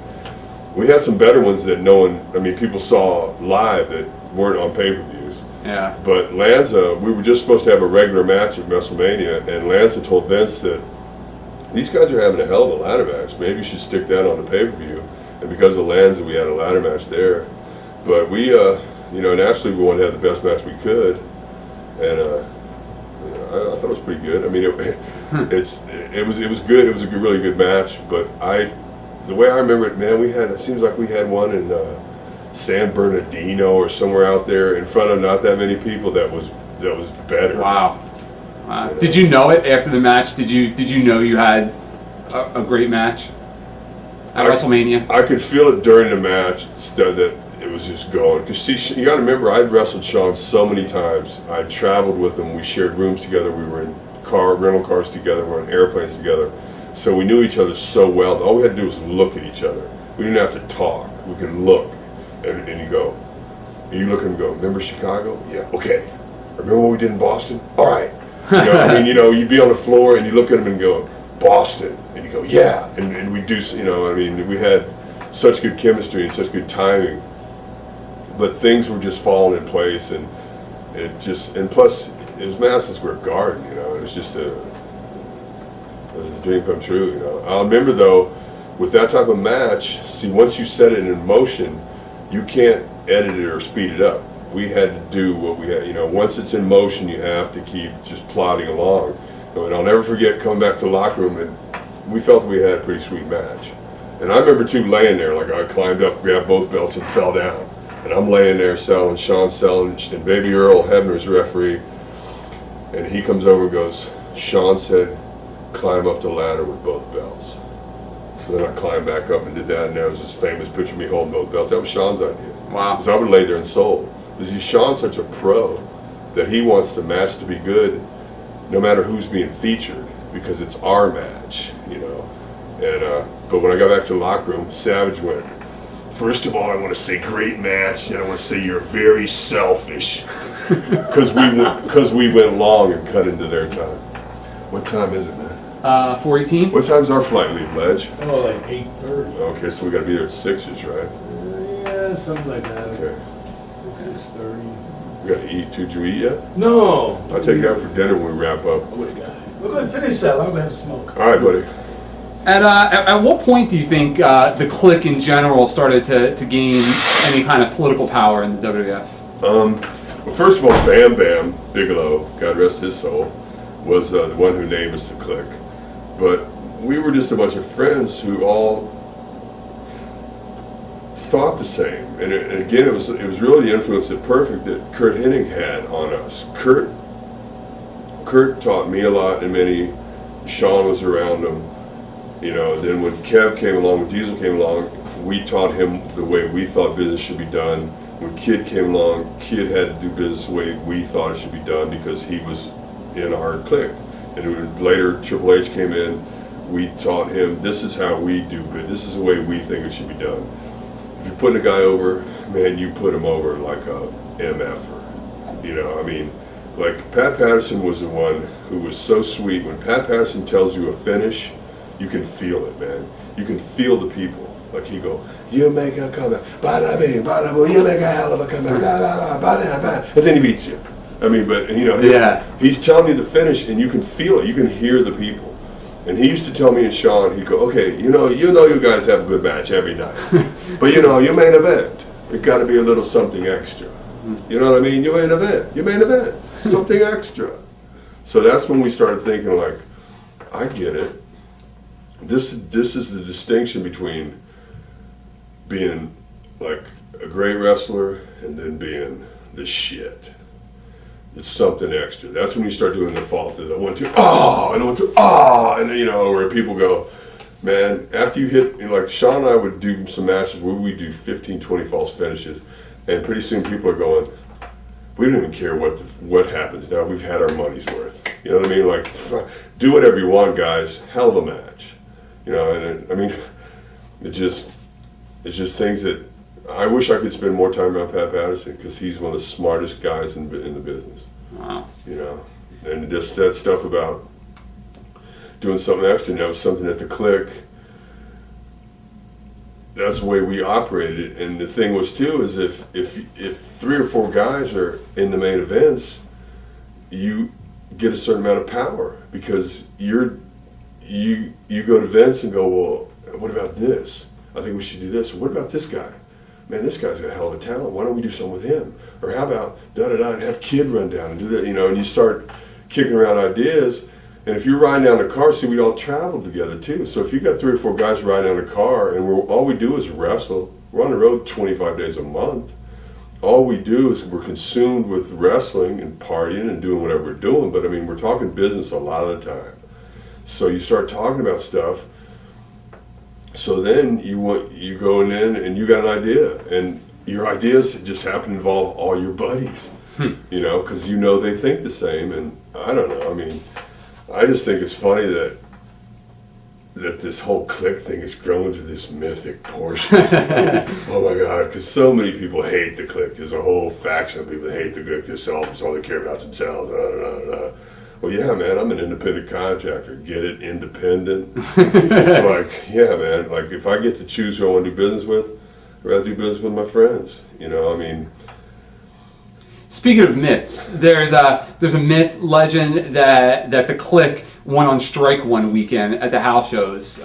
What's the story behind that? What town was that? One time we had a big summit. One time I can't remember what town we were in, but all of a sudden we were all sitting in a restaurant eating, and Sean got pissed off and he called the office. And then what had happened was they did an angle where Kid was a special referee and I was wrestling Sid, and I picked Sid up for my finish, and Kid pulled him down. I turned around, Sid powerbombed me, and Kid did the 1, 2, 3 count like that, and the DiBiase stuck the money in my mouth, and Kid walked by and took the money, put it in his pocket. I mean, it was sweet. Yeah. But it was supposed to be a non-title match, and it was a tape draw. We used to do 1 live then 1 taped. Then the word came down that they were going to go ahead and just make it. They were going to switch the belt anyway. So I called Vince and said, Vince, you want Sid to have the belt? I got no problem putting Sid over in the middle, anywhere you want on TV. I said, but by doing this way, and Vince was real big on the perception, and I said, the perception is that I wouldn't do business. You're making it look like Razor was a mark and he wouldn't do business, so you had to steal the belt. You had to swerve the belt off me. I said, that's bullshit. So then, and by then Kev had called, and next thing you know, Vince goes, where are you guys? And we're staying at some little worst Western in somewhere in Indiana or something like that. Vince and Pat Patterson fly to the hotel, rent a conference room, we all sit there and have a meeting. And then they come to the town with us. And we get there late, and everybody's going, ooh, you're in trouble. And then in walks Vince and Pat. No, we ain't in trouble, we're with the boss. I think that might be what you're referring to. I mean, yeah, I think that's it. The weekend that Vince flew to the house shows. Yeah, he came to the house show because he went, what's going on? Because now he's got several of his major guys all bitching. And that's the worst thing you can have. You don't want your top couple matches riding down the road going, because by the time you get to town, nobody wants to do a thing. I'm quitting. Me too. Because negativity spreads just like positivity does. Yeah. And what happened between you and Shane Douglas in the shoot that we did with him, among many? He said that when you guys worked together in the WWF, that you guys were working every night and you wanted to do the same exact match, and he wanted to change it up, and there was friction between the two of you guys. All due respect to Shane, we get along a lot better now than we did when we were working together, because I see him once in a while. I'd see him at TNA, but Shane came in with this huge reputation as being a phenomenal worker. So again, Razor was supposed to get him ready for Shawn, because they thought Shawn Michaels and Shane Douglas were going to rewrite wrestling, because he had this reputation from independent shows and ECW and all this stuff as being great. I thought he was overrated. When I worked with him, so I said, okay, I'm working with him. I'll do my little guy athletic match and stuff. Let's see what he can do here, because he's coming in. he don't know anything. We're in these major markets. I got to have a good match. If I have to fall back on my standard stuff, you don't think Flair does the same stuff all the time? I used to always laugh and go, why does Flair do the same match all the time? Then you know what I realized? Because he works with different jabronis every night, so he goes, you know what? Let's just do what I know this works, so I'll just do my stuff. Yeah. So, I did some stuff with Shane. The one thing I knew when, and it was probably really unprofessional of me, but we were in the Royal Albert Hall in London, and we had just flown in that day, went to the hotel, and we had to go straight to the arena and work. Now, this is the Royal Albert Hall, man. This is where the Beatles have played. This is a cool building, and it is sold out, and this is London, England. And I'm wrestling Shane there, and we're having a match, and we're tired, man. We've flown, we've been partying on the plane. I mean, we're tired. But, you know, when you're in the ring, it's a whole different thing. It's let's go. So we're working, all of a sudden he goes, go home, go home. So we go home. I get back in the locker room, and I said, you hurt, man? And he went, oh, no, I'm just kind of tired. It was a long flight. Now, I should have taken him in the shower or something like that, and I went, you're tired. F you. Take some fucking pills then, motherfucker, like everybody else. Because this is how I feed my family. This is London, England, you fucking prick, and this is how I get paid. I don't care if you're tired. Which is wrong, and excuse my language, and a reference to drugs is not the answer. But that's what a lot of guys did when they were tired. You know what I mean? You're tired, drink some coffee. I don't give a fuck you're tired, you know. Tell it to somebody who cares, because I don't care. But that was not the good way. That's not the way to start a working relationship. And we didn't have very good matches, and he didn't have any success in WWF. And not because I held him down and buried him the way he may feel. I just think he was overrated and he wasn't as good as advertised. Do you think you guys, the Click, do you think you guys were too hard on Chris Candido back then? Yes. Yeah. Okay. I mean, it was not his fault. It was a stupid gimmick. I mean, come on, man. It's a horrible gimmick. Chris is a really talented, good worker. And the thing is, too, coming in with your girlfriend into that Shark Tank environment that we had going, you know, we almost prided ourselves on how vicious our locker room was. You know what I mean? You're new, okay, let's see what you got. Everybody go to the curtain and watch. No competition from him, don't have to worry.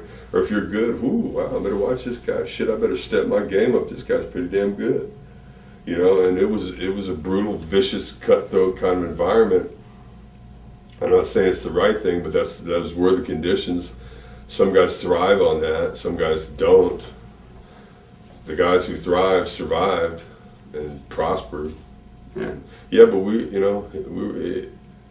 he got ribbed and brutalized and stuff a lot. But then I crossed paths with him later and stuff, and it seemed like he got it. Because he knew he had a lame gimmick.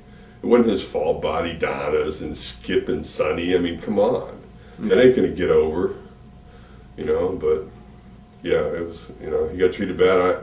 I crossed paths with him in TNA like years later, and it was, you know, there was no hard feelings and stuff, and I was happy that, because I think people have to realize that a lot of it, man, was the conditions, you know. Yeah. It's work, man. It ain't play, you know. It's show business. It's not show fun, you know. It's business. It's cutthroat. I'm getting paid because there was no guaranteed money.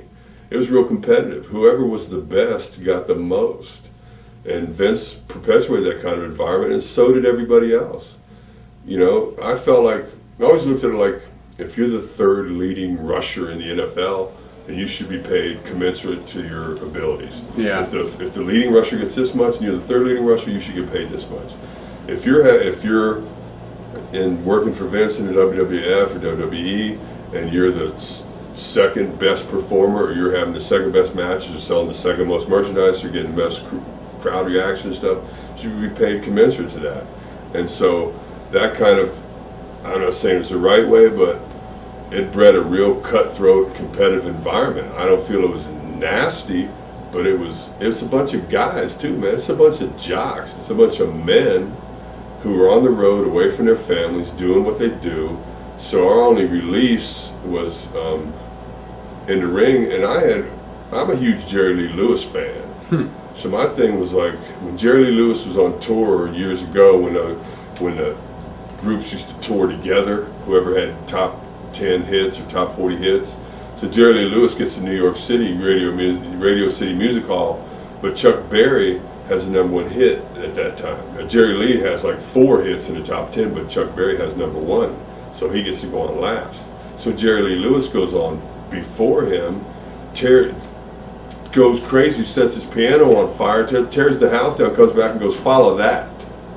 So that's the kind of attitude that I tried to have, and that I think the rest of the clique had.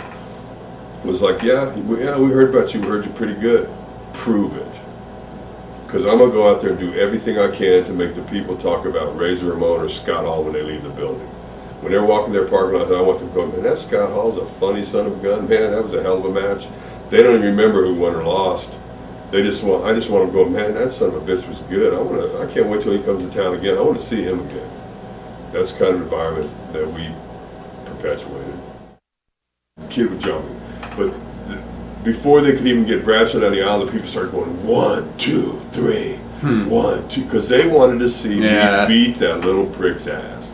So Kid came out, and he was working earlier in the match in like some 8-man, then coming out working in like semi-main with me because he is a main eventer. And we were rocking the house because Kid has enough offense to get me in trouble. He'd get me in trouble, and people, Ray. I mean, we were tearing the house down, and I just knew that. I believe that Kid and I should have been the angle and could have been the money. I could have worked with Goldust at another time or whatever. I mean, I don't know how to answer the story. I thought it was in bad taste. The business was different then. We weren't doing things that controversial. I rebelled against it. I said no to Vince, which hurt my career. I hurt I hurt Dustin's feelings, which I never meant to. And I still didn't get to work with Kids, so it was like a lose-lose situation. How did the whole jump to WCW come about, and what was Vince's reaction when you told him? I remember going to Vince. I'd been working there a while, and I knew my position, and I had no problem with it. Because I remember when I first started, Vince said to me, when I first started doing the raise, Vince looked at me and said, "You're going to make a lot of money." And I said, "Thank you." And I said, "You know, Vince, I don't have to have the most. I just want a lot." And he... So I'd been there a few years, and my money was going up and up and up, and then it started to level off. But I'm thinking, no, wait a minute. I've been here a while, and I'm more of an asset now than I was. I'm more over. My merchandise sells. People, you can leave me late every night, and guess what? They chant Razor. And so I feel like I'm pretty valuable to the company. I'm a babyface who can do jobs and stay over. And so I asked for more money. I pulled Vince aside at TV one time and I asked him, "Hey Vince, can I talk to you about my money?" I said, because I learned this from Kurt too, how to go about it. So I said, "Vince, can I ask you something?" I said, "Is there something that I can improve on?" I said, "Do I need to improve on my ring work or something that I can do better on my interviews so that I can make more money like the guys who preceded me?" He went, "Oh, no, I'm absolutely, certainly pleased with your performance and your interviews are fine." I said, "Well, then I just can't understand why my money isn't going up." So the next thing I know, I'm summoned to Stanford to the office, and I had to have a meeting, and they double team. J.J. Dillon and Vince sit there, and I always thought they're real slick when you go in the office. Like they phone the secretary, "Okay, Razor's on the way in," so they flip all the posters over so that flip the posters. Razor's on the way. So all the takers, all the things that have Undertaker on, they flip them over to the Razor side. So you walk in your office and your posters are everywhere. And they brought the secretary, like right on cue, comes in and dumps a big thing of fan mail out. Vince is going, "Look at the effect you have on people all over the world. You touch their lives." And I said, "Vince, I'm my kids' favorite wrestlers too, man. I have 2 kids. I'm their favorite wrestler, and I'm never home." And Vince had a check on the table. I just glanced at it. He said, "That's yours. Take it. I want you to sign this contract. 3-year contract. Take it. That check's yours. It's yours today. Take it. 3-year contract." I said, "Vince, I can't work your schedule for 3 more years." He was 2 years in, too. I said, "I can't do 2. He said, "Tell me what you want. 1 year." I said, "I want to think about it." I said, "Vince," I said, "how about," I said, "I ain't no mathematician, but I get my merchandise statements," and I said, "if we move the decimal point a little bit over, I said, would the McMahon family really notice it? Because the Hall family would notice. And he went, well, no, I'm not going to do that. You get the same thing that Taker and Diesel and Shawn get. You get the same thing, maybe in the future, but no, no. Huh. So I went, okay. I said, how about Japan? I want to work for you, but let me have 4 or 5 weeks a year. I can go to Japan and get their money. See, it won't be your money, Vince. It'd be their money. Or like, see, because to Vince, before he went public, if you made more money, he made less, the way he viewed it, because it was coming out of his pocket. Right. So I said, well, the fans' money, see, if they buy Razor merchandise, that's their money. Or let me go to Japan and get that Japanese money. No. As soon as I had you over there, heck, I need you here. Huh. So I went, okay. So Kid had been talking to Barry Bloom, this agent out in L.A., and he represented Jesse Ventura. He never handled wrestlers before. He handled Jesse after Jesse was done wrestling and making movies. I was the first wrestler that he worked with. And Kid was talking to him, and Kid called me from his office, and because Kid was kind of feeling out WCW. And I said, they're going to pay you how much? I said, find out how bad they want me. Because Vince had you so busy working that you didn't even think anybody else wanted you. You got to go to Target and sign autographs for free, and then drive 200 miles to the town, hope you're not late because you're going to get yelled at. Yeah. You know, I was so busy working, I didn't even know that there was a demand for me. I just knew, God, I got to get to the town. Oh my God, I hope I'm not late. And so when I gave my notice, when I got the offer, I signed a letter of intent with WCW, and then I gave my Vince's contract was a 1-year contract that rolled over. Every year it rolled over if you didn't give a 90-day written notice, not that you're leaving, but you don't want your contract to roll over. So I sent him a telegram, I sent him a letter, I said we covered all our bases. So then, as soon as I give my notice, I'm at some spot show in New Jersey, and Shawn and Kev aren't there because they're doing public relations somewhere in Europe, and their flight's late, and they're not there. So now Razor's going to work twice. Taker's there. It was a medium-sized town. You know, it's a pretty good house. But now Shawn and Kev aren't there. So now I'm going to work twice. I think Taker's going to work twice. We're going to try to save the town. Mm-hmm. Tony Gurria comes up to me and goes, they want you to call the doctor. That means call the piss test doctor, Di Pasquale, up in Toronto. So I go call him. His wife says he's not home.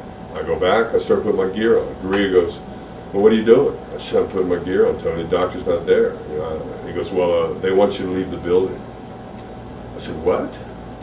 I said, now wait a minute, what about this chain of custody we have where this is all confidential? I said, you're telling me you know the results of the piss test before I do? I said, that sounds a little kabuki-ish. I said, how you know you ain't going to tell me I got diabetes or something? Yeah. I said, you're telling me I'm dirty on a piss test before the doctor tells me? And plus, see, the piss test was 6 weeks old. Like, gee, and because as soon as I said that, as soon as he told me that, I said, I guess they got my notice. And then Taker was sitting right next to me, and he said, God, why don't they just push the guy out the door? Because it wasn't like I wanted to leave, but I didn't want my contract to roll over. Right. I wanted to say, Vince, like, I'm really serious about us talking. Let's talk money, like, seriously. Because I'm not a mark. You know, I'm not Bret Hart about, I don't care, give me a belt, you can pay me $400 grand a year. No. Beat me every night. I want a fucking million. Yeah. And I don't know. Wouldn't do it, so I took the money and went to WCW. Wow. Now, when you came in there, did they already kind of have the idea floating around about an NWO type of gimmick, or did? See, and what happened so cool, and it happened by accident, was Kev's contract expired a week after mine, just because that's the way he came in.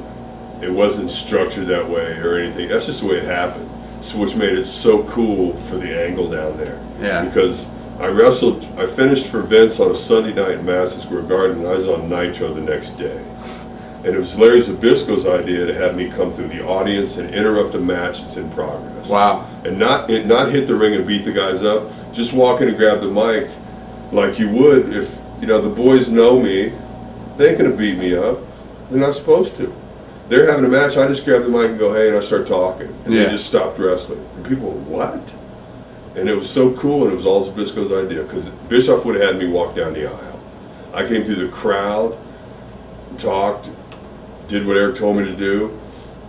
Later, I told him I had a surprise for him next week. That's when Kev came. And the whole reason it worked was because people thought Vince sent us down there. People thought we still worked for Vince. That's why it worked. Wow.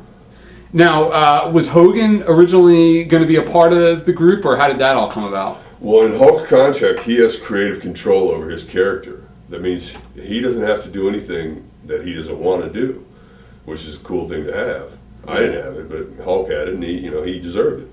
So we're at the Bash at the Beach in Daytona, and the show has already started. The pay-per-view's already started.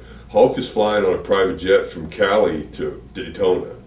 So he's in the air. We can't get contact with him on the phone. We're not sure that he's going to do it because he's invested a lot of years into being a hero, being a good guy. We're not sure he wants to be a villain. He may not want to. But when he gets there, having seen the success that Kev and I are having coming in, and Hulk's smart. And his career as a babyface was starting to decline a little bit then.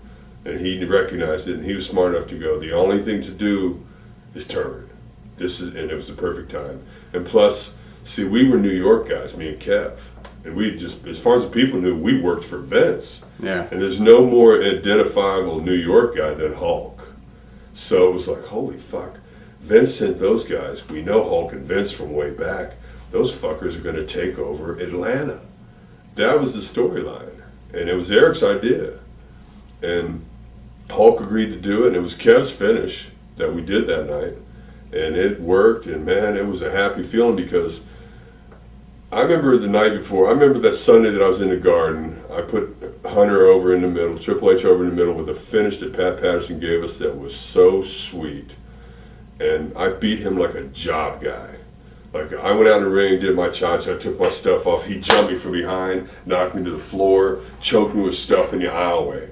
And people were thinking, and people in the aisleways who, the fans in the Garden are half smart. Like, when I started to walk out, half of them were going, please don't go, please don't go. And I'm laying in the aisleway and he's choking me with the cord and stuff. And people are going, look how they treat you, Razor, after everything you've done, man. Look how they treat you. Go to Atlanta, take the money, man. We don't blame you. Fans in the aisleway, because in the Garden, the same people sit in the same seats every time. Wow. And stuff. It's a really hip, sophisticated audience.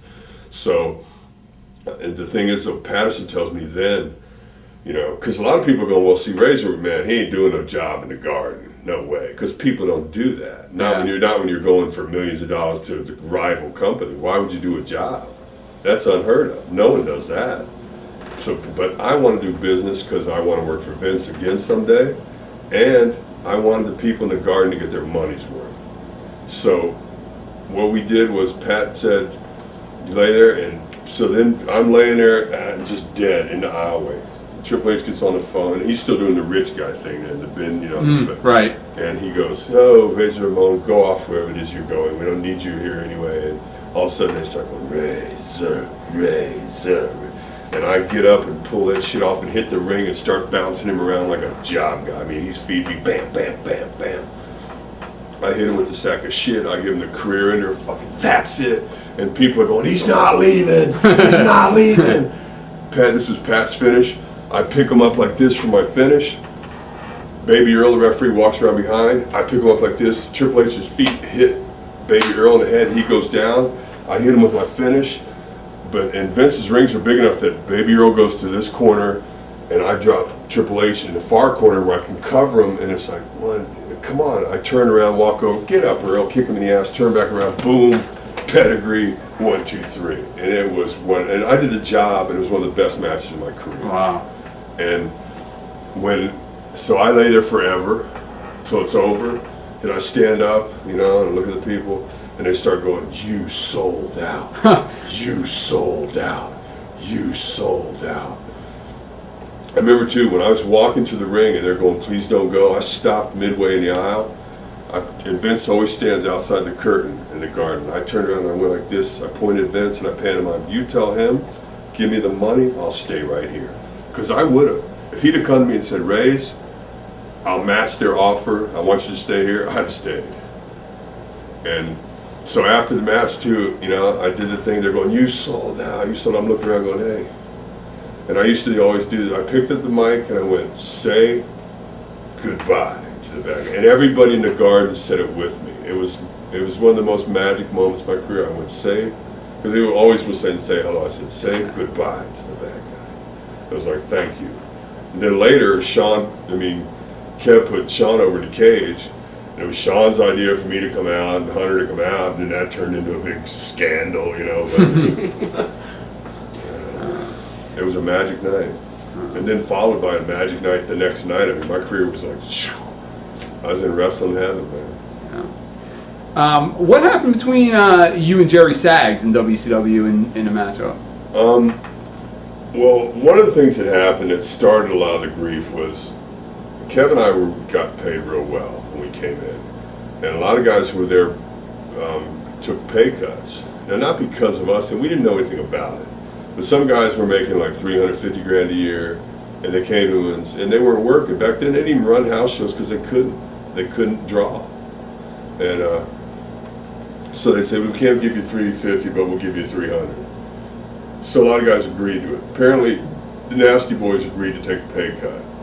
And when they bitched about it, the way I heard it was Terry Taylor said, well, Hall and Nash getting all the money. So right away, we got some heat. Right. And we get heat anyway. It's just, I get heat anyway. I don't care, I like it, But so we're heat seeking because we're obnoxiously happy. We're walking around smiling and laughing because we get paid and we don't care who knows it. And so what happened was, and I've known them forever. I knew them when they broke in at Brad Reagan's camp in Minneapolis, and I consider them good friends, and I still do. But it was what happened was, we were told to hit the ring. We're somewhere, and they're wrestling some Mexican wrestlers, and me and Kev are supposed to hit the ring and lay them out with chairs. So I always go first because I'm faster than Kev. So I slide in with the chair. I straddle one of the Mexican guys who's down, and I waffle Sags with the chair. And when I swing a chair, I swing it. To me, it's like, don't ask me to hit you with a gimmick because I'm gonna hit you. I'd rather not do it, or I'm gonna do it, and I'll take it the same way. Right. I don't do the I send it. So I hit him. I didn't know that I'd potatoed him. He rolled out of the ring, and he had his back like this, and I thought he was feeding me. I almost hit him again from inside the ring to the floor because I thought he wanted another one. Because before we went out, Nas went, make sure you lay it in. Lay it in. So what happened was, now he comes back, and he's got a big goose egg on his head. And he's like turning the corner, and I'm sitting there talking to Kev, and I said, oh, Kev, man, I said, I potatoed Sags, man. I said, I am so happy, because I guess he was delirious, and I thought he was feeding me for a second one, but I didn't do it. And I said, man, I am so happy I didn't hit him again. I said, I almost hit him again. I was kind of doing a nervous laugh. Mm-hmm. And at that moment, Sags turned the corner with a big goose egg. And he sees me and Kev going, and he's thinking, they're taking my money. Now they're taking liberties with me. That guy potatoed me on purpose, and he thinks it's funny. This is the way I perceived that he perceived it, because I've known him a long time. And so then, now we're in some other town. We're in Baton Rouge, Louisiana, something like that. And it's Ming and Barbarian, Nasty Boys, and me and Kev. And like one of those cluster 6-man, 3 tag team deals. Yeah. And the finish is Kid, who'd wrestled earlier, is supposed to run down, throw us a gimmick. We're supposed to knock everybody out and keep the belts. Now, Kid got injured, so he doesn't come down. So now it's time to go home, and there's no Kid. So we're going, what is going on? Now it's really getting out of control. So the Nasty Boys start throwing furniture in the ring. So they throw, Sags goes stomping down the steps, throws a plastic chair in the ring, comes stomping back down the steps. Now I pick up the chair. You threw it in the ring, you dummy. Yeah. So I pick it up. He comes walking in, looks right at me. I got the chair like this, and I did like Sabu does, like Kevin Sullivan does. It's a plastic chair. He's looking right at me. I think he's paying attention. So I push the chair at him like that, and it hits him, and it rattles, and people go, ooh. By this time now, Ming is hitting me, because we're the heels, and their other 2 teams are like babyface. So Ming's hitting me with working shots, and Sags is drilling me with live rounds. But see, he's stiff anyway, so I don't really think anything of it. He's like, bam, I'm going, whoa. And then Ming's hitting me with working thing, and then bam, I'm going, man, wow. Finally, I look at him, and I realize he's raging. He's mad. He's seriously mad. So I just pushed him away, like, what's your problem? He knocked my tooth out. Did he I really? lost a tooth, man. He knocked it out into the 5th row. And it punctured my cheek, and you know, your mouth is so filled with bacteria that my face was like this, and instantly. So I turned back around, you know, now blah, blah, blah, it's over. You know, then we finally get them out of the ring. I'm standing there, me and Kev got the straps, we're standing there, I turn around to Kev, and I go, Kev, is my face all messed up? He goes, what the F? And I said, it's sagged, man. And Kev goes, marches back in the locker room, picks up Sting's baseball bat, and he goes, say the word, and he's dead. And I said, Kev, he thinks he's right, man. He thinks he's right. Because he thought that I was taking liberties with him again. Because Kev was going to kill him. Kev walked in there and just swung the baseball bat right above his head and said, you want to find out who's got stroke around here, you mother effers? And, you know, so I go to the hotel. We're all going to go out and party in Baton Rouge that night because it's a sweet little party town. All the Mexican boys, Rey Mysterio and Hoovy and Conan, they all come to my room, and Kev. And I'm sitting there with this, my face real sore, and I can't laugh because it hurts. And they all go, come on, let's go out. I'm going, screw you, I ain't going anywhere like this, you know. So Bischoff calls my room that night, and he goes, hey, God, I heard what happened, you know, oh my God. He goes, you know, he's fired. I'll fire him instantly. I said, man, don't fire him. I've known him 20 years. I said, he's got kids. I said, I don't want to work with him anymore. But I said, don't fire him. And, you know, I think what happened was he ended up sitting at home for a long time, and he got paid. Yeah. And I mean, I've seen him since then, you know, and it was just something that happened, you know. It wasn't, I didn't intend for that to happen to him, and he intended to hurt me, which was wrong. I mean, the way I look at it is, if you had a problem with me, you should have fought me in the locker room. Don't hit me with live rounds in the ring when I'm giving you my body. I mean, I'm leaning my face out there, and he's hitting me with everything he has. And when you're supposed to be that mad, like you can lift a car off a baby and stuff, one thing I'm proud of, this dude's hitting me with everything he got, and he can't even knock me out. But that's what happened. Did Roddy Piper try and go after you guys and try and fight you guys after a match one night? No. No? Because there was a story that Piper went in the locker room and had words with you guys. And The first time I remember Piper was right before Christmas one year. We were in Macon, Georgia doing a nitro, and we fed Piper all night long. Even when we went off the air, me and Kid just kept feeding him till he blew up. And then we'd roll back out, and I looked at Kid, I said, you want to do it some more? And we went, well, it is Roddy Piper. We went back in and just bing, bing, bing, bing, just making him because it was like, wow, it's Roddy Piper. yeah. The only heat I remember having with Piper was Hulk saw me and Kev doing jobs for everybody all the time, and it not hurting us. Like we'd do jobs for guys, then we'd lie about it. We'd go, I beat his ass. And people go, no, you didn't, you lost, because I learned that from Kevin Sullivan. He would lose, and then he'd say, no, I beat him. And I'd be sitting at home like a mark going, no, you didn't. So that's what I learned is heels lie. Like you lose, put the guy over, then lie about it. So Hulk saw us doing that, so we talked Hulk, who doesn't do jobs, into letting Piper beat him at Starrcade in Nashville with a sleeper. So Hulk put Piper over. He was so excited when we got in the limo that night going back to the hotel that he couldn't stop. He was so excited, it made me feel great to see Hulk that happy. Yeah. Because he did a job and he was happy, you know. And we were going, yeah, see, isn't it fun? It doesn't even matter, man. Like, we're still the shit. We lost. Did you hear the people? Like, we put Piper over, man. Did you hear the people? Because if we didn't put him over, what are you going to do, a DQ or something? No, man. We're doing the whole Pat Patterson, Kurt Hennig click idea. You're going to make the guy make him, man. He's going to beat you, take his finish. Not some schoolboy or small package, but no, man, let him beat you with his finish. So the only friction I had was when it came time for Piper to put Savage over in San Francisco at Super Brawl one time, they had to do he wouldn't take the elbow drop. You know, he had to get hit with the tape, the brass tape, the brass tape knuckles. And I remember me and Hulk were standing in the hotel bar, and Piper and Bischoff were standing at another little table, and I was buzzing and I was pissed off, and I fucked with Piper all night. I said, hey, Piper, what's that tape do, man? What's it give you a rash or something? I said, you're too fucking much. I said, Hulk puts you over and you won't put Savage over? I said, I used to respect you. I think you're a jabroni. I said, I can't believe you, man. What is it, real? What, are we too close to Portland? I mean, I just went on and on and on. And the one thing I remember was Bischoff looking at me going, "Stop it, stop it."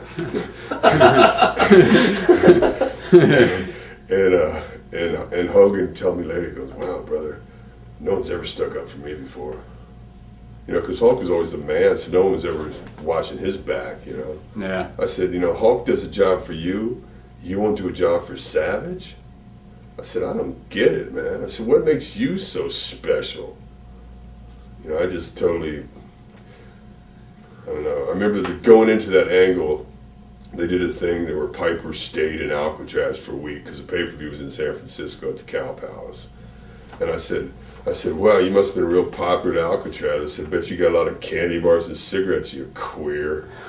You know, I really had a fun. That's the only thing I can remember about Roddy being pissed off at. But that blew over because he knew he was wrong. Yeah. But I don't remember him ever coming after us, because if he'd have come after us, he'd have got his ass kicked. Do you think that the Horsemen took it too seriously when they got all upset about the skit you did?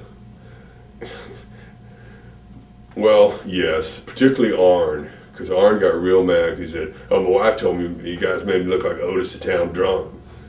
Okay, the thing is, Kev got that cooler that he used for the prop out of Arn's rental car. He had Pee Wee, the referee, who travels with Arn and Flair and is their drinking buddy, get it out of the car. Arn is bitching in the hotel lobby bar, and I respect Arn, but this is the truth.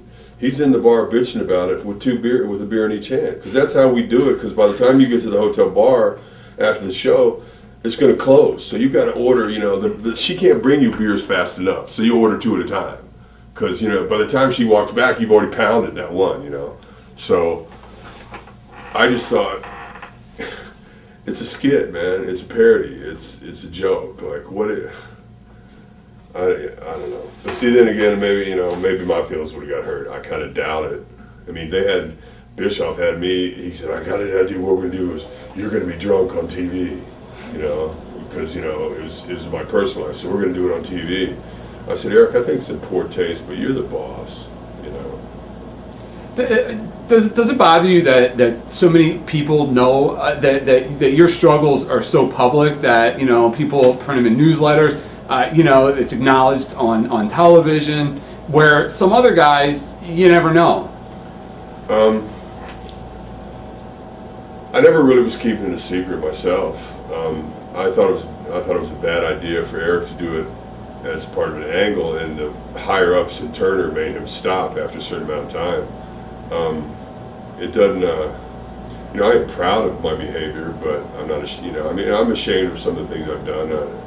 I'm ashamed I hurt some people's feelings who did need their feelings hurt, but you know, I try to look at something positive out of it, and if maybe there's one kid out there who goes, "Wow, man, you know, maybe Scott Hall," you know, and he said, man, when he did the shoot interview of Feinstein video, man, he said, you know, drinking ain't the answer, you know, maybe drinking and drugs, you know. I ain't gonna lie to you, it's fun, but you know, it ain't the answer. So I don't know. I mean, I never was really trying to keep it a secret. I mean, plus, see, you know, I did this thing all these years later. I don't have a computer. I don't read the dirt sheets. I don't really care what people think. I care what the fans who pay money. I care what they think by their cheering or booing. I care what the people who pay me think.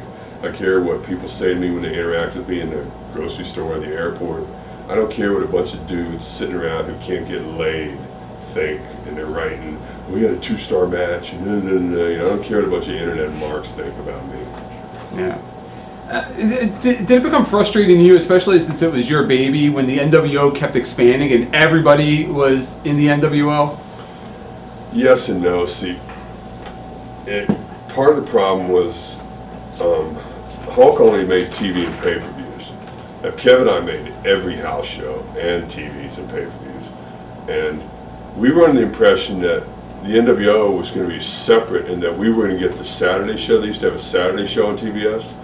We thought we were going to get the Saturday show, and that was going to be NWO, and that me and Kevin were going to get to run it, and with Hulk, and you know, and learn some of that behind-the-scenes stuff, and really make it cool, and do it in black and white. Like we used to do empty arena videos and crazy stuff, and we wanted to because our idea was to make the fans decide, do you like NWO or do you like WCW?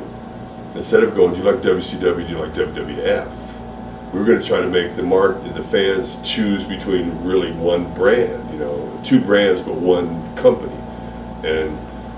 But really, part of that was our fault, because the one thing about having more dudes in the NWO is that means we didn't have to make every town. You know, we didn't have to go to Little Rock and Sioux Falls and all that. We just went to the big towns and let the other dudes go to the other towns.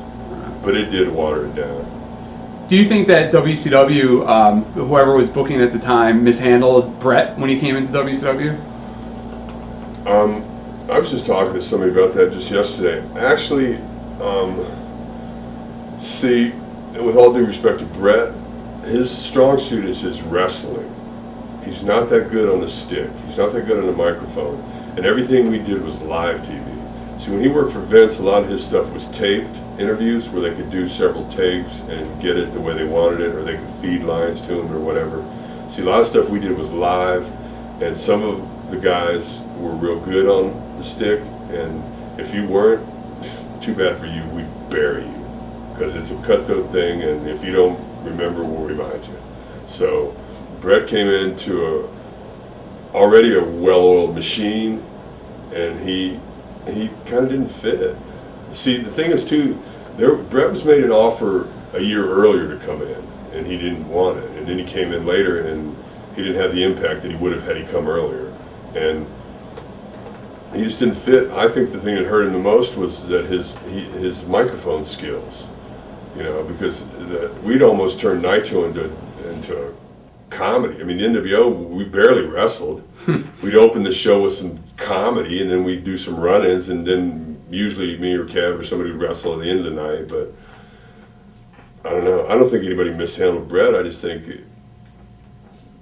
think you can blame the management for somebody not getting over. I mean, Brett's been around a long time. He should know how to get over. You can't blame Bischoff because Brett didn't get over.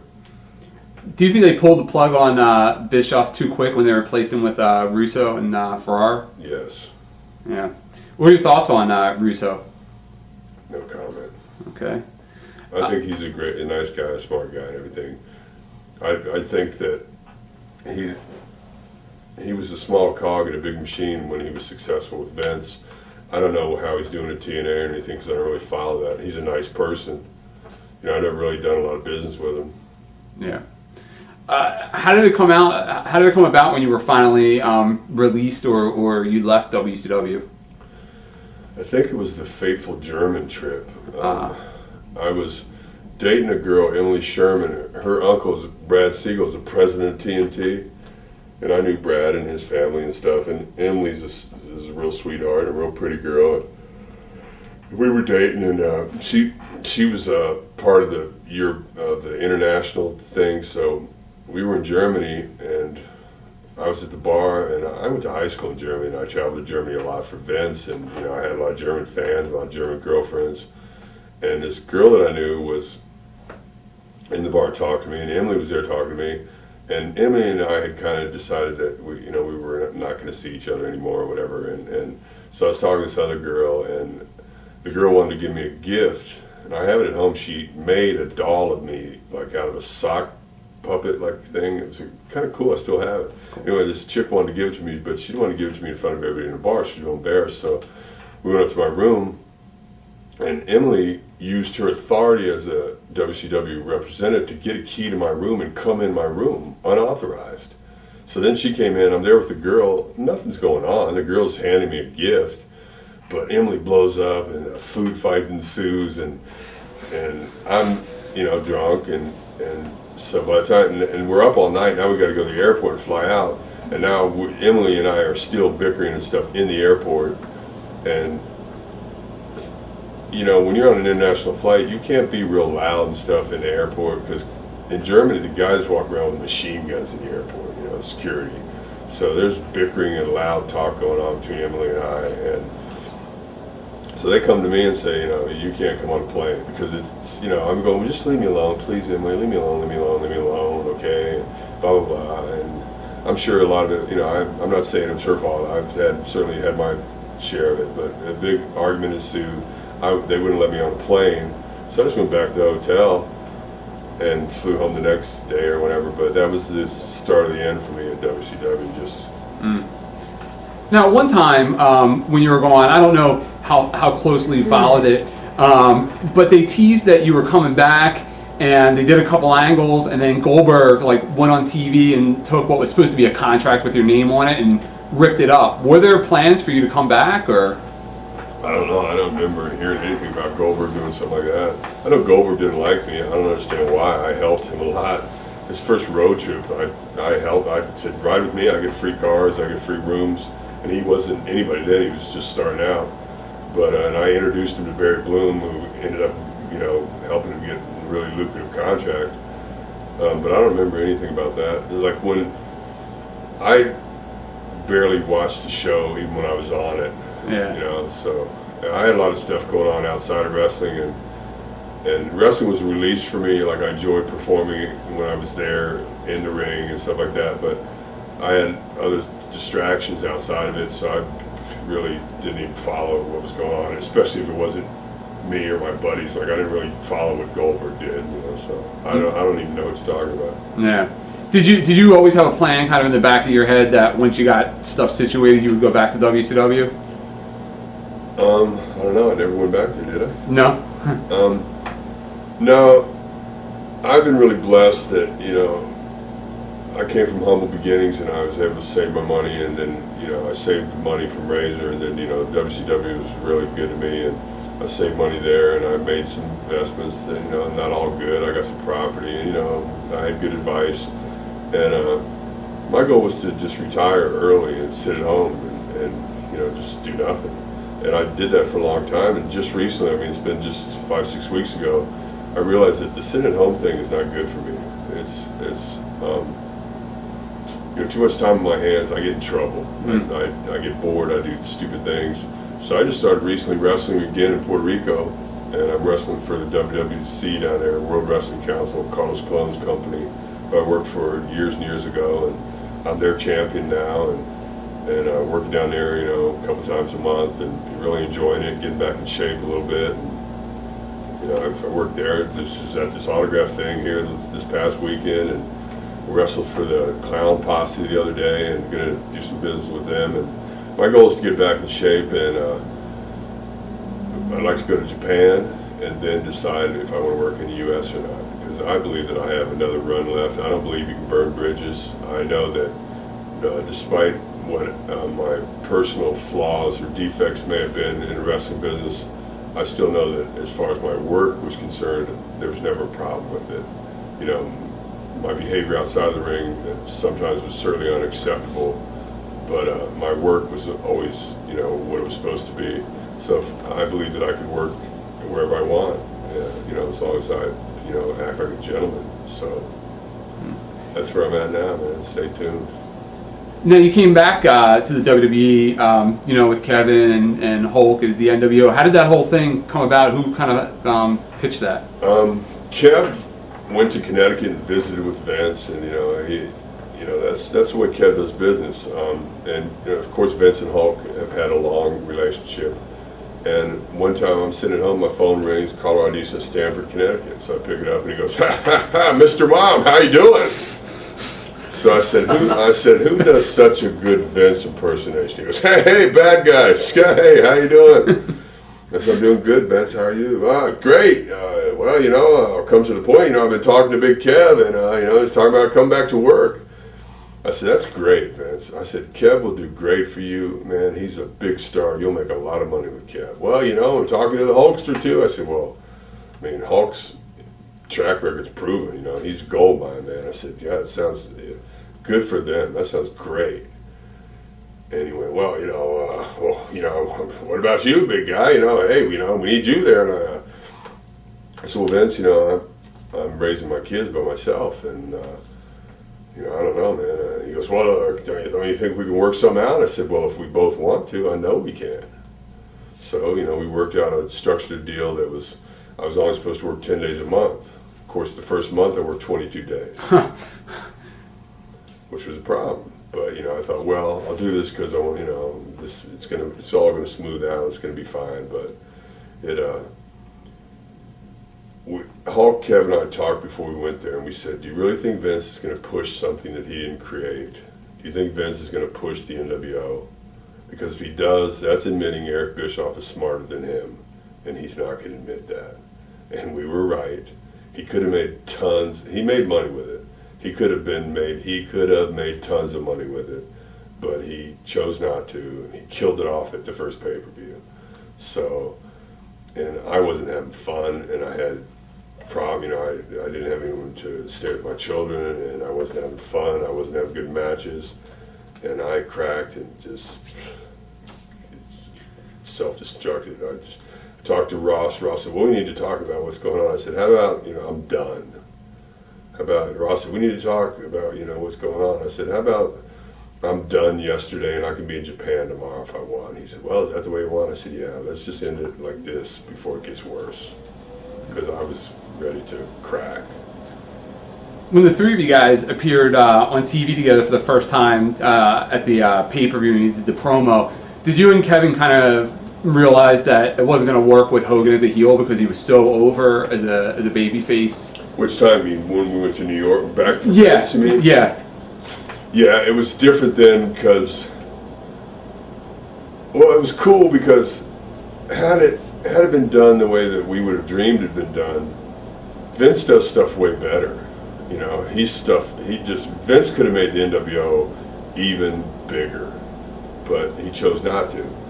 But it just, like the stuff we did where like when we got to The Rock in Chicago, we beat him up, then we smashed the ambulance stuff. That's the way Vince does stuff, like Hollywood. And we were all going, whoa, this is cool. And that's about the last time we did anything. Yeah. We did a few things leading into the pay-per-view. We were told weeks in advance Hulk was going to put Rock over, I was going to beat Austin. Then a day or two before the pay-per-view in Toronto, Vince calls me in for a meeting, change the finish. So I remember going, what? Yeah, okay, no problem. In other words, why did you call me? You're wasting my time. Yeah. You don't want to do business? In other words, you're a mark. I don't know. I felt that I'd been lied to, and I just wanted out of there. I was happy I even made it to WrestleMania. Because I told him, I called Vince one time and said, maybe you better put Kev in the ring with Austin and let me stand on the outside. And I said, I ain't had very good matches with him. It was an unhappy experience. Why do you think the chemistry wasn't there between you and Austin? It got better. It got a little better. It just, I don't know. It's just like I didn't have my best matches with Steve, and I'm sure Steve didn't have his best matches with me. Some people you click with, some people you just don't click with it. I'm not blaming Steve at all. He's a super talented guy, super interview. It just, I don't know. I would have liked to have seen Kev work with him and me on the outside and seen what they could have done. But I thought the match we had at Mania was okay, and it was. I laid it out. I called Vince and said, "Send me tapes of Austin. Let me see how he works in big shows, because he starts with his comeback." And I don't know. This is what it was. I don't mean to knock Steve Austin at all. He's a major superstar in our business. I enjoy doing business with him. I was handsomely paid for it. It just, like I said, I didn't have my best match with Steve, and I'm sure Steve would tell you he didn't have his best match with me. Yeah. Personally, he treated me like gold. How about TNA? You did some business with them early on. Yeah, I was on their first show. Yeah, that's right. That's right. And you were like the big deal on the first show too. Well, I'm not so surprised. I'm surprised that it was such a short run. I am a big deal. Well, I only signed a 3 appearance deal or whatever, and just kept that rolling over an event that I want to be there, because I didn't know if it was going to be JoJo or good, so you don't want to be locked into something, Yeah. When Hunter and Sean brought DX back the last time around, there were all kinds of rumors that you and Sean Waltman were going to go and do a feud with them. Was there any truth to that? Well, it was going to be Kev too. To me, it's what the people wanted. There's nobody could have matched up with DX. If people want to do business and make money, Of course, that era's all the window of opportunity passed, at least for now. Yeah. You know, or for then. I ain't saying it couldn't happen in WrestleMania coming up in my hometown. But, you know, because too, it's the click. Then you'd have some guys who all think the same. And to me, Kid's the wild card, because he was the only person who was in DX and NWO. So you'd have me and Kev versus, you'd have NWO versus DX, and Kid is the wild card. Don't know which side he's going to go on. To me, that'd be some interesting stuff. And besides it being a cool angle, then we're going to deliver, because the match is going to be out of this world. Because you're going to have 4 guys who already wrestled each other 1,000,000 times, and we're going to rock it. And it could have been magic, but it didn't happen. Wow. What are your thoughts on you know, what happened recently? You know, the tragedy, you know, involving Chris Benoit and the media coverage that wrestling's been getting over the last month or so. I mean, nobody knows what happened with Chris and Nancy and Daniel, and it's a tragedy, and I knew Chris a long time. I knew Nancy too. Excuse me.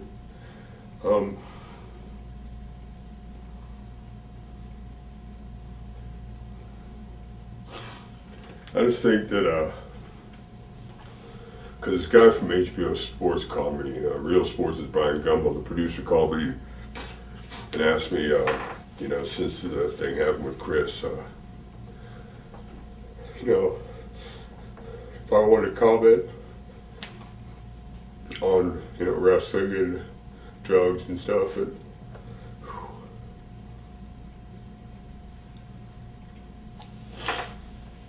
excuse me.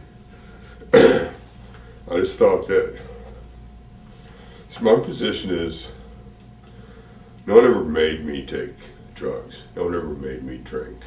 You know, I chose to.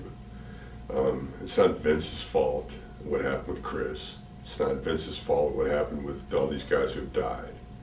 I think it's ridiculous for the media to attack wrestling promoters for what the independent contractors do. What I told the guys at HBO, and some guy from Inside Edition asked me yesterday would I contact him and talk about it. My position is, why don't you focus on all the wrestlers who have been in the industry, had their dreams come true, got money in the bank, got houses, got families. Because way more guys have wrestled and are alive than have wrestled and are dead. But the focus is on the death, and I think it's kind of silly. It's like, you heard about that crazy astronaut chick who drove, drove from Texas to Orlando in a diaper and all that. Does that mean it's NASA's fault that she's crazy? No. You know, is it the NFL's fault that Pac-Man got in trouble, or that Michael Vick got in trouble? Is it the NFL's fault? No. So how can it be Vince's fault that guys make personal choices? I think it's ridiculous, you know. You know, a lot of guys have put books out over the last couple of years, and I mean, with all the stories you have, I mean, I still have, you know, half the questions I didn't even get to. Is a book something you've ever thought about doing? My little brother's always on me about writing a book, and I tell him I'm gonna, man, as soon as I can figure out that happy ending. Wow. You've been doing some conventions lately, and you've had a chance to meet some of your fans, and it's great for the fans to get real up close and personal to, you know, one of the biggest stars, you know, in the history of the business. Do you like doing these conventions and that kind Well, of actually, thing? you said like I've been doing them. I think this one I did this weekend was like the third autograph thing I've ever done in 23 years. Oh, wow. I only did it because, you know, Kev and Kid were going to be there, and I feel a little bit weird charging people for autographs, you know, but I mean, it was a big structured thing, so it didn't feel so weird, but I didn't like the way it was handled. I thought the fans got ripped off, but I do like interacting with the fans, and you know, it's really cool to meet people who are like you guys, you know, who understand the business and talk about it like, you know, a profession or what you do, like you're doing your skill, and if your role in this particular night is to put a guy over, even though he may have less ability than you, your job is to make him look good. Or your job is to be the hero, and you know, whatever your role is, and you do it, and you try to be funny on the microphone or mean on the microphone or be entertaining and like display your ability or your lack of ability.